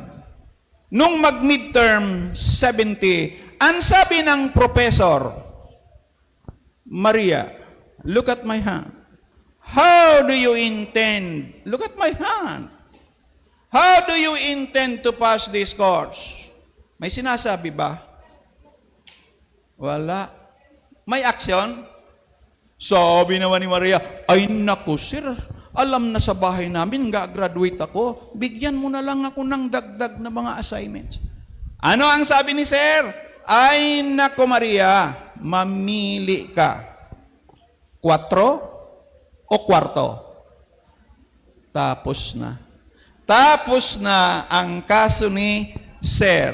Republic Act 7877 has already been committed. Okay? He can go to jail for that. Si Sir yun. 7877 yan. Okay. Paano si employer? Marunong kayo mag-incheck? Hindi. Sabi nung employer, Chinese. Okay? Ang empleyada naman si Maria, ang sabi nung incheck, Malia, halika, mamaya kunin mo na sahot mo, bukas wag ka nang bumalik. O, di ba, naintindihan mo yung Chinese? Ano daw? Kunin na daw yung sahod, wag nang bumalik. Okay. Si Santika na Maria, sabi naman ni Maria, bakit ako? Ako lang naman ang alam mong nagtatrabaho sa amin. Sabi nung incheck, ay nako Malia, mamili ka, lay down o lay off. Tapos na. Republic Act 7877 has already been violated. May touch ba? Nakatouch ba siya? Wala, no touch. Because Republic Act 7877 punishes the mere request, demand for sexual favor in exchange for what? A passing grade? Demand for sexual favor in exchange for maging cum laude, magna cum laude? Or demand for sexual favor because of promotion or increase in pay or stipend? Yan po ay binagbabawal sa batas. Now, the limitation ng 7877 is that pwede lang siya sa work environment, school environment, and training environment. Kaya nung nagkaroon ng Republic Act 11313, all spaces. Okay? That's why, ang tawag sa kanya, Safe Spaces Act. Kahit lumabas ka na ng school, kahit sumakay ka ng jeep, di ba? Yung sinasabing nag-trending na tricycle driver last about 3 days. 3 days ago yata o 4 days ago. Sa ingkani maduman sa sawangan, o sige na. Sisi nga tatasulo ka. Diba? Di kang karibanan, may boyfriend ka. Diba? Maray pang kita na sa nanduwa mag-date. Tapos na nasa tricycle. Ang kaso ay hindi 7877. Ang kaso, bastos.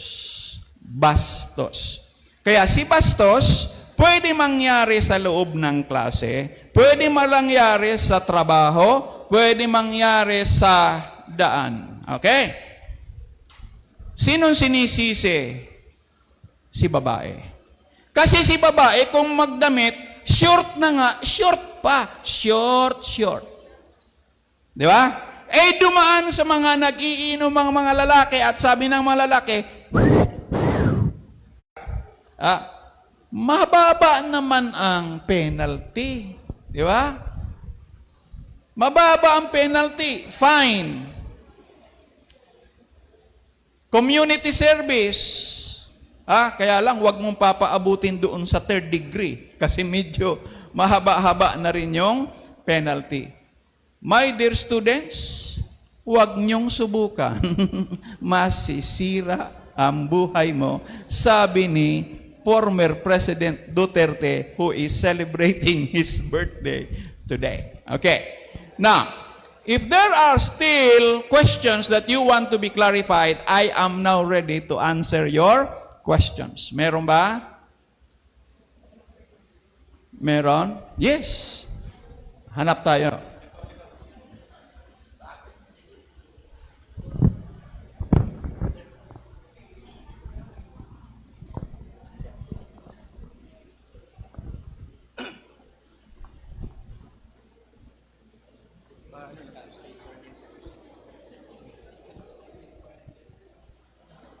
Good afternoon po. Ako po si Tristan Magistrado from Political Science po, first year. Ang question ko po, in cases po of falsely accusing someone of sexual harassment po, what are the consequences po or the penalties po of falsely accusing someone?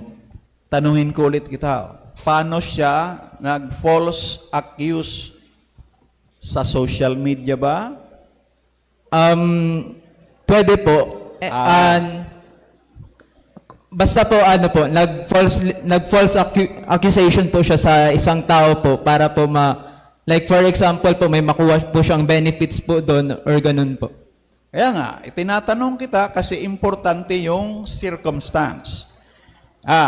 There is a false accusation, sinulat sa cellphone, ginamit social media, di ba? Iba na ang kaso natin, no? Magiging kaso natin ay cyber crime. Malamang cyber libel. Okay? Medyo mahaba-haba na rin ang bakasyon niya niyan. Mga 12 years pataas. Okay? Cyber crime na yon. Okay. Pero kung falsely accusing, di ba? Which would probably result into defamation. Baka oral defamation, pwede. Crime yon. Kaya tinitingnan natin yung mga circumstances kung paano nagawa yon. Okay? Now, pwedeng hindi criminal case ang ipapile mo, pwede rin civil case. You can file a case for damages. Di ba? Yan. So, pag may nangyaring ganyan, pag hindi mo maintindihan, talk to someone na makakapagbigay sa iyo ng advice. Okay. Para sa mga taga Bicol University, ang College of Law, merong tayong isang opisina na ang tawag ay Legal Aid Office. If you feel you are aggrieved or naging biktima ka at hindi mo alam ang gagawin, magtanong. Di ba? Kung ano ang maaaring gawin. Di ba? So, the College of Law, meron tayong 51 student law practitioners. Bakit yan tinawag na student law practitioners?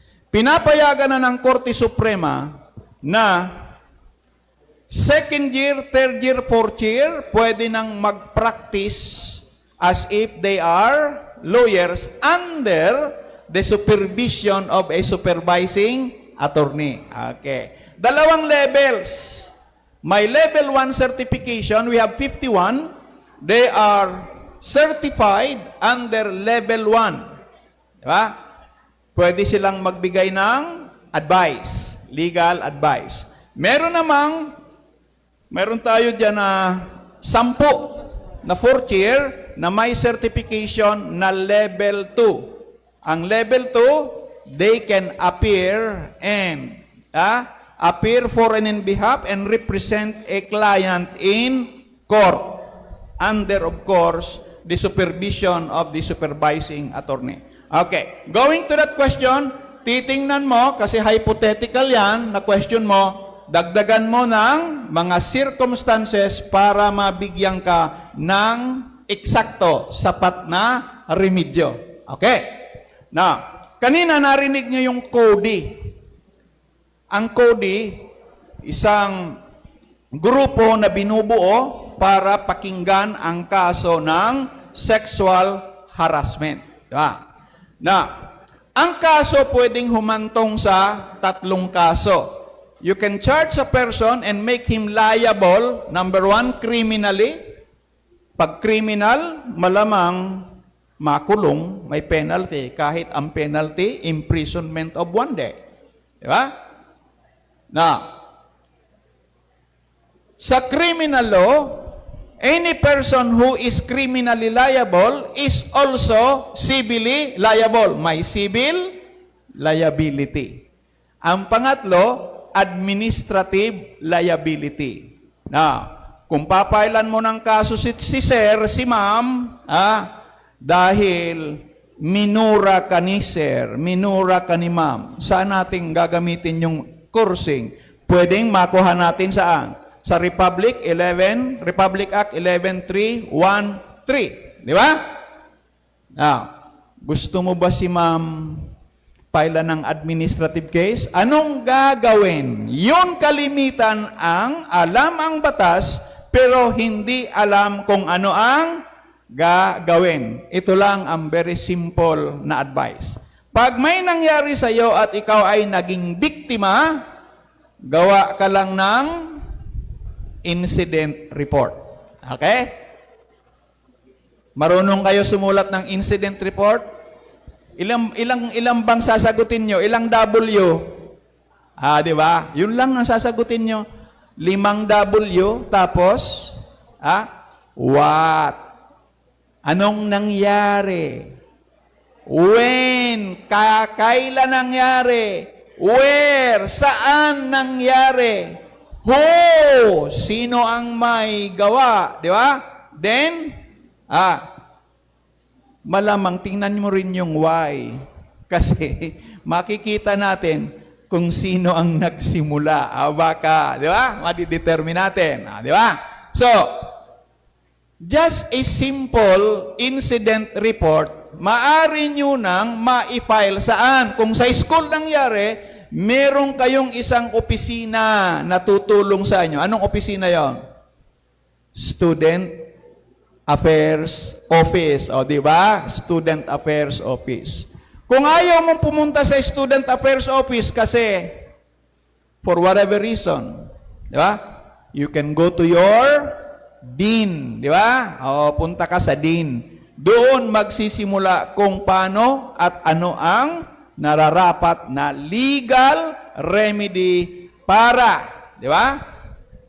Para maayos mo ang iyong problema. Okay? Just in case you become a victim of 9262, 7877, or sa Republic Act 313. Okay. Isang estudyante ng BU na buntis. Meron kayong alam? Nabuntis, nagbuntis, hindi man kasal, wala namang asawa. Paano kung si madam ang nagbuntis, wala rin asawa si madam? Madam, hindi ka magandang huwaran. Di ba? Immoral ang gawa mo. Ang tanong natin, maaari bang ma-expel si estudyante?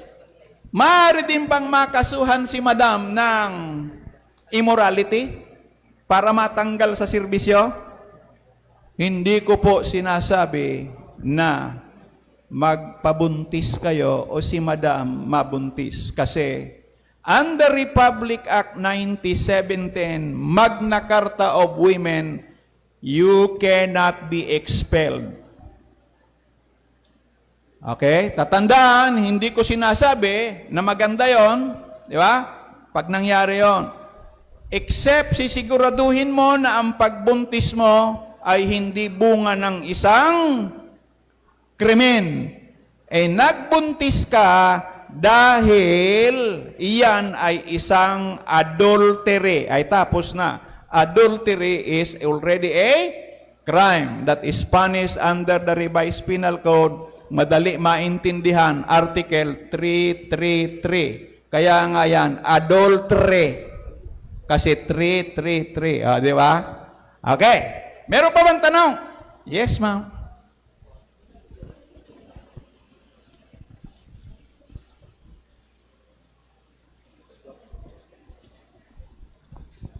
Hello. Good afternoon po, Attorney.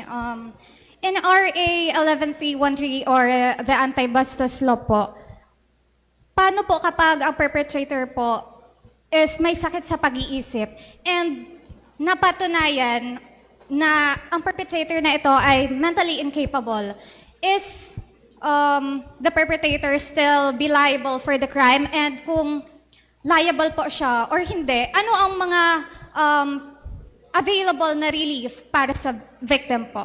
Okay. Sasagutin ko yan, pero bago ko sasagutin, dalawang klasing tao ang iiwasan mo. Number 1, minor. Minor de edad. Sino si minor? One who has not celebrated his or her 18th birthday. Okay. Sino yung pangalawa? Insane. Yung sira ulo. Because generally, a minor, especially if the minor acts without discernment, is not criminally liable. Likewise, an insane, one who is deprived of his mental faculties, diba? Is not responsible for his acts. And therefore, will not be held, not just liable, criminally liable. Ayos. Alam nyo, mayroon pang ibang liability. How about civil liability? Maaari. If si minor who causes damage to another, ang mananagot civilly, sino? Yun, the parents. Paano ngayon si insane? Sino mananagot? Kung si insane ay merong property, civil, di ba? Okay. So iiwasan, Iiwasan niyang dalawa. Mayroon akong experience. I was about 8 or 9 years old. Pigpapatinda ako kang ina ko ka ito sa tabako, kibaduya, sinapot sa terminal kang mga jeep. Kikaraong-kaon kan mga driver tapos konduktor. Dahil man nagbabarayan. Mauli ako, dahil na akong tinda, dahil mang kwarta, babadul-badulan na naman o kang ina ko. Sakod mo niyan, darako yan. Maray nga ni tabi so ina ko, dahil nag-iskwila ki lo. Kung nag-iskwila ito kilo, tinuruan niya ako na ang minor, di ba? Minor, especially, those who are below 9 years old, over 9, below 15, or even above 15, below 18, acting without discernment is not criminally liable. Tinurog ko kuta ito kang barbecue stick. Ngunyan, dahil na pwede tabako na ako, minor. Nasimbag ko sa question mo. Iiwasan na. Udig di baga sa albay, may paparapambukod dyan na may diferensya. Masunto ka kaan, thank you. Thank you yan. Paano ang pag-akusar mo ka? Di ba? So, iwasan na lang. Any other questions? Yes.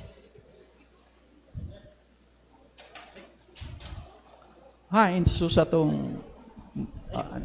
tungo na danoy. After ka ito. Bago sa... Ika na nga na. Sige po. Good afternoon po, sir. So, what are the protections or provisions under the Constitution, new Civil Code, revised Penal Code, and other special laws according to trans women finding themselves under the circumstances of suffering from acts penalized under the Republic Act 9262? Those specifically that were victims of physical violence, economic abuse, and psychological violence. Okay. Ang gusto mong sagot very specific sa grupo ng, di ba? Okay.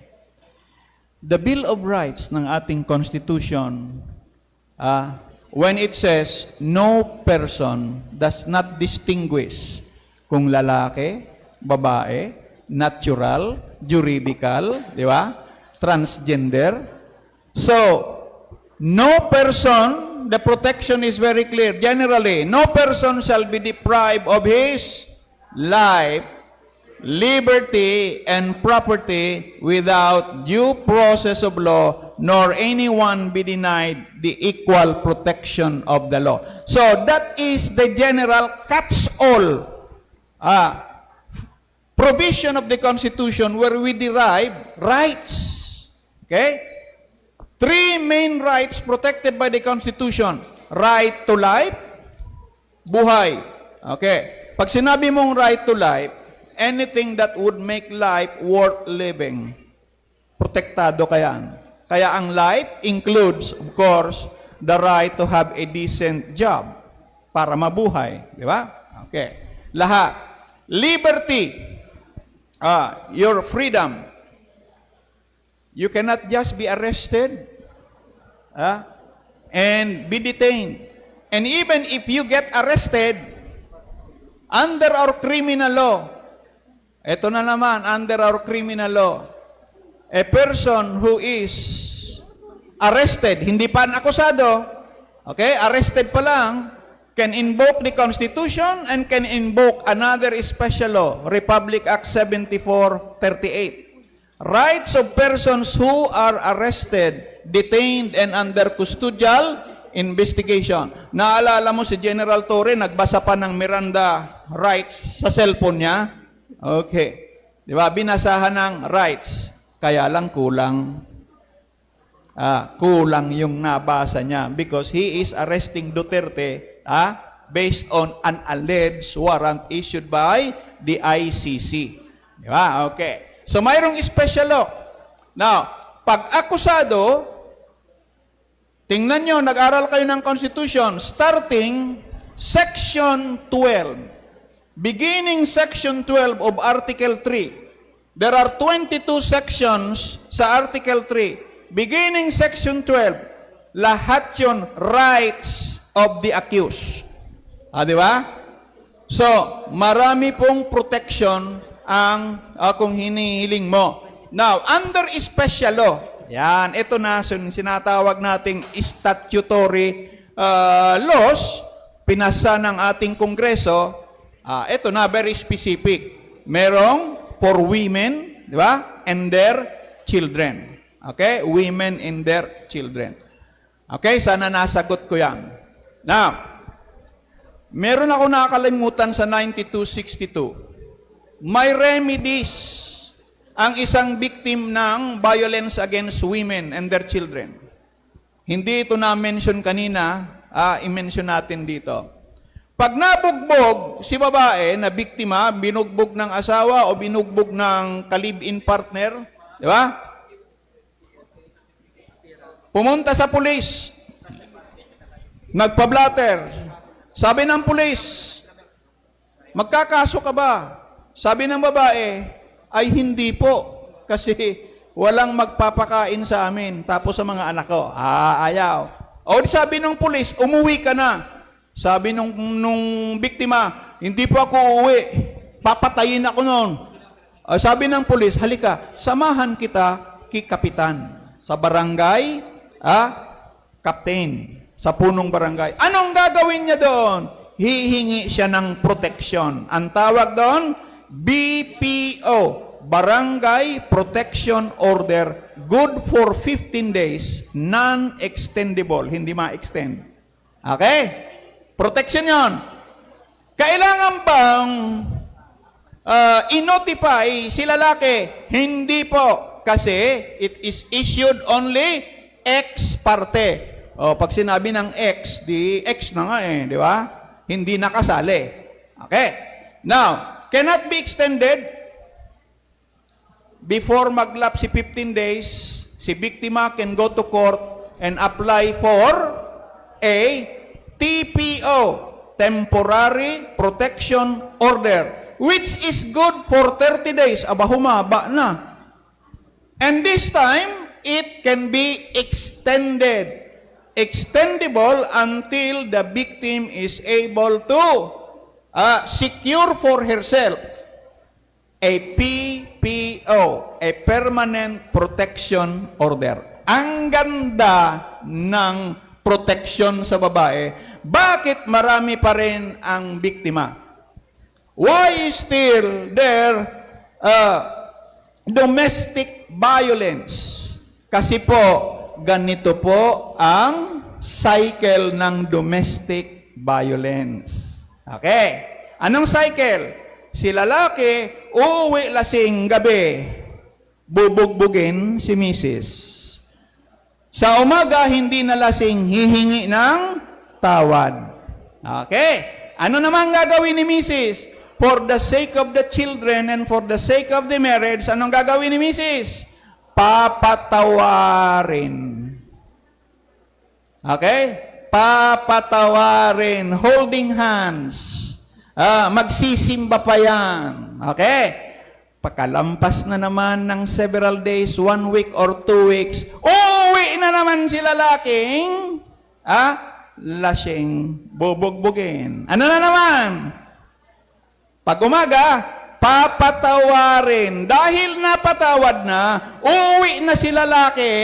Anong gagawin kay misis? Papatuwarin. That's why we have cases na binubugbog, nakasampulo pang aki. So we have the case of Marvick Hinosa, who later on killed her husband, di ba? And was sentenced to suffer the penalty of death, nahatulang kamatayan. Kaya lang, nung malaman ng Korte Suprema na si Marvick Hinosa was suffering from a battered woman syndrome. Mga babae, tandaan nyo, ang ganda ng depensa na yan. Battered woman syndrome. It's not self-defense, but it is a defense. Mga lalaki, pag hindi pa kayo matuto, di ba? Natutulog asawa ni Marvick, ginadan, turog. Di ba? Marvick was sentenced to death, but the Supreme Court said, well, she is suffering from a battered woman syndrome. A battered woman syndrome makes a woman free from criminal, civil, and administrative liability. Di ba? Okay. Sana nasagot ko si rights. Ang dami nating batas. Okay. Meron pa. Okay. Meron pa tayong time. We have still, 10 minutes. Okay. Meron pa isa doon. Last na. Okay. Sige. Hello, I am from AB Political Science 1A, and my question is, if a woman was a victim of domestic violence or sexual harassment, however, doesn't want the perpetrator to face the crime, can anybody, a third party, could a third party like incriminate the perpetrator instead? Okay, maganda tanong mo ha. Kasi, dati, kahit nagkalabugan na sa bahay, at nagsisigawan, at later on, umiiyak na si babae, dumadaan si kapitan, dumadaan si tanod, oops, huwag tayong makialam. That is a domestic affair. In Republic Act 9262, no more. Di ba? Pwede nang pumasok ang law enforcement, pwede na pasukin ni tanod, pwede pasukin, na hindi sila makakasuhan ng, di ba? Entering the house, violation of domicile. Kaya sa tanong mo, pwede na bang kasuhan ng iba? Pwede. Sa 9262. Okay? Pero po, sa Safe Spaces Act, yung biktima, kasi hindi natin masusolve ang problema kung padadaanin mo pa sa iba. So, basically, basic rule, kung sino ang biktima, siya dapat ang may legal standing to sue. Kaya, dinistinguish ko kung 9262 ang kaso. Okay? Nasagot ko po ang tanong mo. Last question. Yes. Good afternoon po, Attorney. Tanong ko lang po, sir, kung yung, for example, yung isang professor nag-announce sa GC ng estudyante niya. Then, yung isang estudyante nag-reply na, in Bicol, dai ka ngayon magparahadit, ma'am, kasi dai ka man kilapit. Dai ka pakahadit, ma'am, tadai kang lapit. Mm-hmm. So, reply niya, sir, wala naman pong connection dun sa announcement ng professor. Tanong ko lang po kung mag-fall po ba yun sa anti-bastos law po. Yeah. Na-hurt ba si Madam? Yes po. Okay. Anong ginawa ni Madam? Pinapatawag pa lang po, sir. Okay. So, may action na ginawa si Madam kasi that is an unwanted. O, tingnan nyo ha. Sa anti-bastos, unwanted. Hindi ginusto ni Madam, maaring magreklamo si Madam. Yan ang kagandahan ng 11313, di ba? Doon sa 7877, nasa 7877, ang makakasuhan mo is the person exercising moral ascendancy. Nakakataas. Sa 11313, hindi eh. Okay. So malamang si estudyante mapatawag at mapaila ng, of course, laging may due process. Okay? Ano ba ang due process? The right to a notice and hearing. Papakinggan ang side. Okay? Pag naayos, edi tapos. Now, kung sa school nangyari yan, anong rule ang mag-a-apply? Titingnan nyo, baka mag-apply ang inyong student handbook. Okay? Merong penalty sa student handbook, starting, I think, with suspension. Reprimand, of course, is also a penalty. So it's possible na reprimand, suspension, or ang worse, mabigat na parusa ay expulsion. Okay? Wala na. So thank you very much for your attendance and hope we have made your day productive. Okay? Thank you.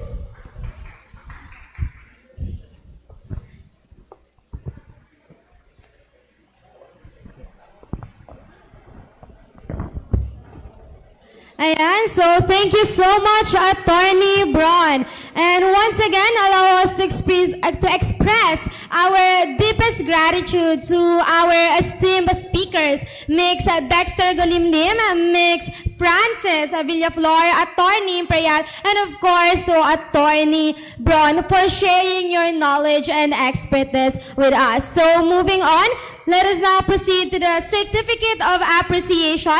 May we call on the following individuals to award and present the certificate. We have Mr. Pierre Anthony Alfain, Mr. Ronnie James Indaya, and Attorney Joseph Bartolata, the Dean of the College of Law, and of course, Attorney Antonia Sebron. You may please proceed to the stage to award the certificate. Allow me to read the citation. Bicol University College of Law Certificate of Participation is presented to Mix France Rizzi Villaflor for their valuable contribution as a resource person for the Bauses ng Kababaihan Ipaglaban, a legal education advocacy seminar of Bicol University College of Law held on March 28, 2025 with a team probing the sociological, legal, and legislative dimension of VAUSI given this 28th day of March at the Function Hall, Bicol University College of Science. Let's give her a big round of applause.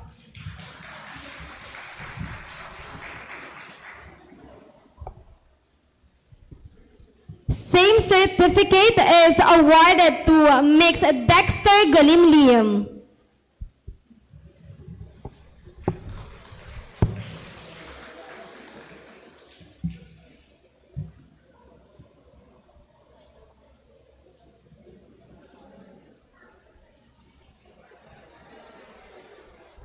Same certificate is awarded to Attorney Maria Fiona Imperial.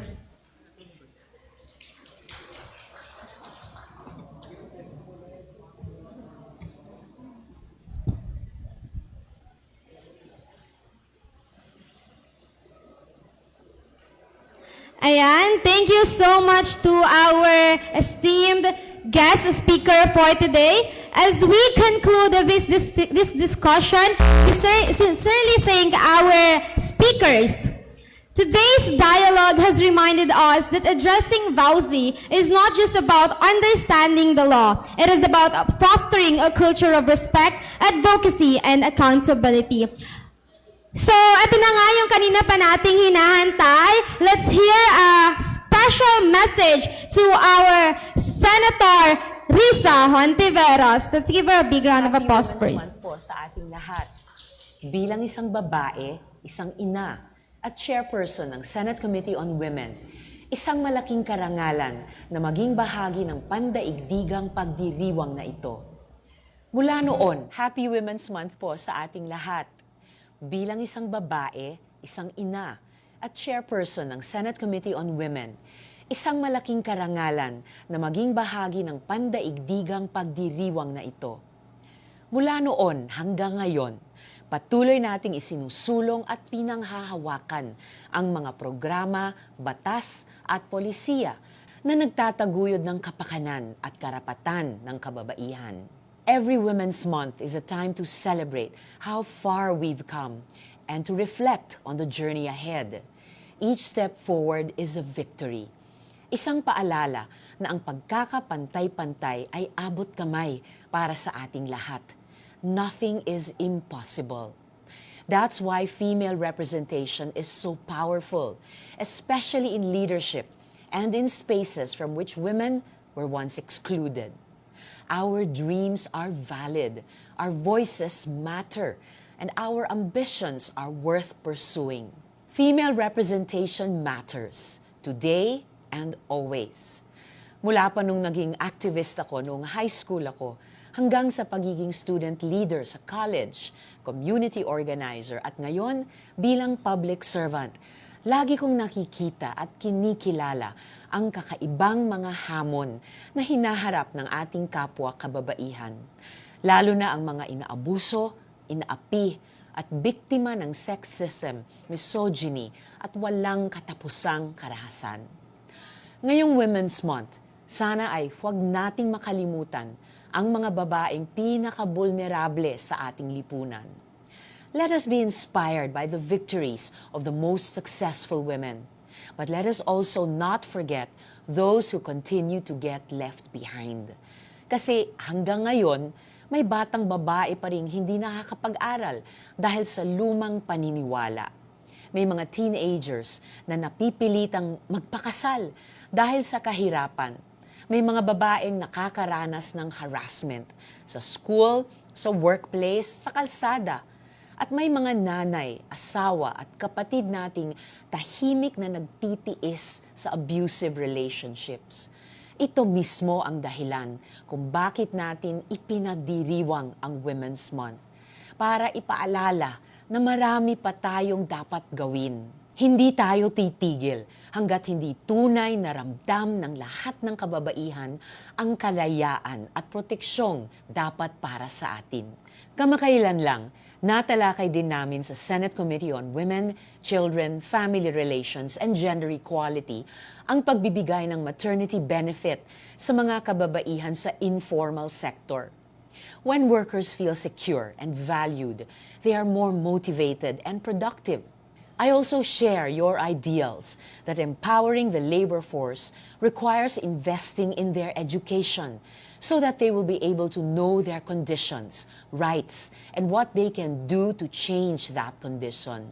Katuwang natin dito ang trade unions at civil society groups na patuloy na naglilingkod sa mga manggagawa sa pamamagitan ng mga seminar, workshops at iba pang programang magtutulak sa kanilang ipaglaban ang kanilang mga karapatan. Kilos manggagawa para sa kapwa manggagawa. We must also continue to promote workplaces that are equitable and inclusive. We must aspire for gender equality and cultivate inclusive environments that value diversity. Equal pay for equal work and opportunities for career advancement, regardless of gender or background, are fundamental tenets of progress and productivity. Kaya sa Senado, we keep pushing for gender-responsive policies na magbibigay ng mas ligtas at patas na mundo para sa atin. We fought for the Safe Spaces Act to end harassment in public spaces. We championed the expanded maternity leave law to give mothers enough time to recover and take care of their babies. And we continue to aim for the realization of the universal healthcare law to ensure that all women have access to quality reproductive health and mental health services. Hindi lang ito laban ng iilan, laban nating lahat ito. If we are privileged, let us use it to lift others up. Magtulungan tayo, magdamayan, at magkapit-bisig para walang babaeng maiiwan. Happy Women's Month sa ating lahat. Tuloy ang laban. James P. India to give us his closing remark. He is the chairperson of the Bar Operation Commission of Bicol University College of Law.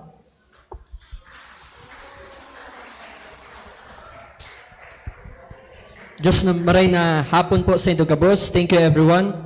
Today marks a new humble step for the Bicol University College of Law. Another first of a milestone, but this time of spreading service through educational forum. We have witnessed today the soft launching of its extension services as part of its mandate being an accredited legal educational institutions through its Office of the Legal Aid Clinic. The Supreme Court, through the rules of court under Rule 138A, provided an avenue of training for law students to share their knowledge and acquired skills through the so-called Clinical Legal Education Program. The program of the Legal Aid Clinic, in close coordination and partnership with our dependable team of multi-organizations, including the Bar Operations Commission of this college, is now being shared through this forum, Tackling Women's Rights, that is vital to empower our people with practical and correct legal knowledge. With this training, I hope that you are abreast of knowledge that will liberate you from a confined or mere patriarchal view. I hope that this talk urges you to speak of what is just and to correct a notion that prejudices or discriminate another. The knowledge that you gained here may be a tool to enforce and to protect your right or of your loved ones, be it your daughter, your sister, your mother, your girlfriend, or your other women friend. Relative to the Bar Operations Commission, this program is very much true to our vision of inclusive services encompassing all students of the college, as this program allows law students to apply their knowledge, as you have witnessed with our law student practitioners earlier. And of course, on the part of the BUCL students as absorber of this specific legal field. In closing, I want to thank all of you for lending us your presence and accepting wholeheartedly this initiative of the college. I want also to invite you on all of the future legal education forums of BUCL in the future, and hopefully to be partners of justice and rights advocate of our own community. A big gratitude, of course, to our speakers, Ms. Franz Villaflor, Mr. Dexter Gulimlim, Attorney Fiona Impeliar, and of course, to our Professor Attorney Bron. Thank you so much. And of course, to the BU College of Law Dean, headed and under the leadership of Attorney Joseph Bartolata, to the BUCL Legal Aid Clinic under the guidance of our supervising lawyer, Attorney Bron, to the administrative officer of the BUCL, Ma'am Michelle Andes, to the BUCL Cardinal Student Council, to the BU Pre-Law Society, headed by Ms. Shane Aguado, to Team Alba Youth Organizations Incorporated, headed by Ms. Hannah Colasito, to Gentleman Bicol, and of course, the working committee from the Bar Operations Commissions, starting with my partner, Mr. Piel Arpane, to Evie, to Kuya Dex, to Miriam, to Austin, to Jerome Von, Joshua Nicole, and of course, our helpful OGTs from BUC SSP. Mabuhay po ang kababaihan and Happy Women's Month. Maraming salamat po. Thank you so much, Mr. Ronnie. At this juncture, may we request our guest speakers and the professors po to have the photo opportunity. Thank you. And to all the students po, thank you so much for participating. Ingat po tayong lahat.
CLEP 1 students, third year,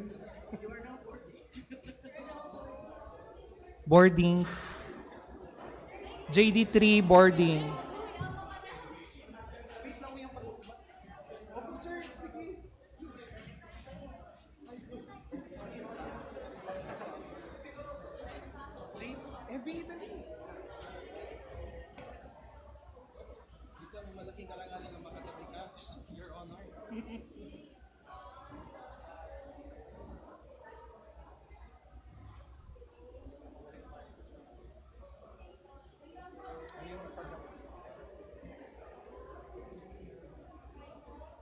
Uy, rinig ba ko?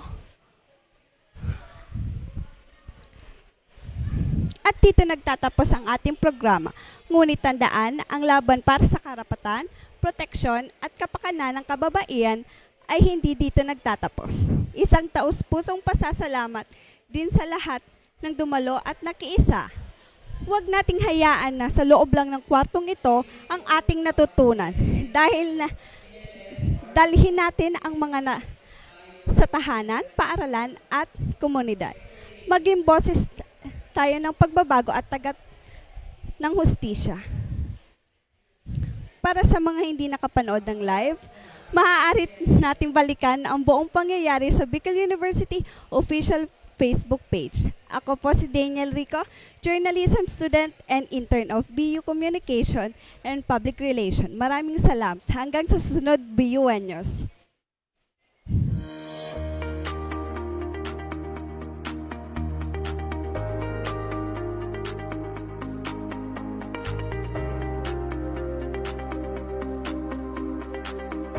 Bicol University, or BU, the premier university in the Bicol region, Philippines, is a SUP Level 4 institution by Department of Budget and Management, or DBM standards.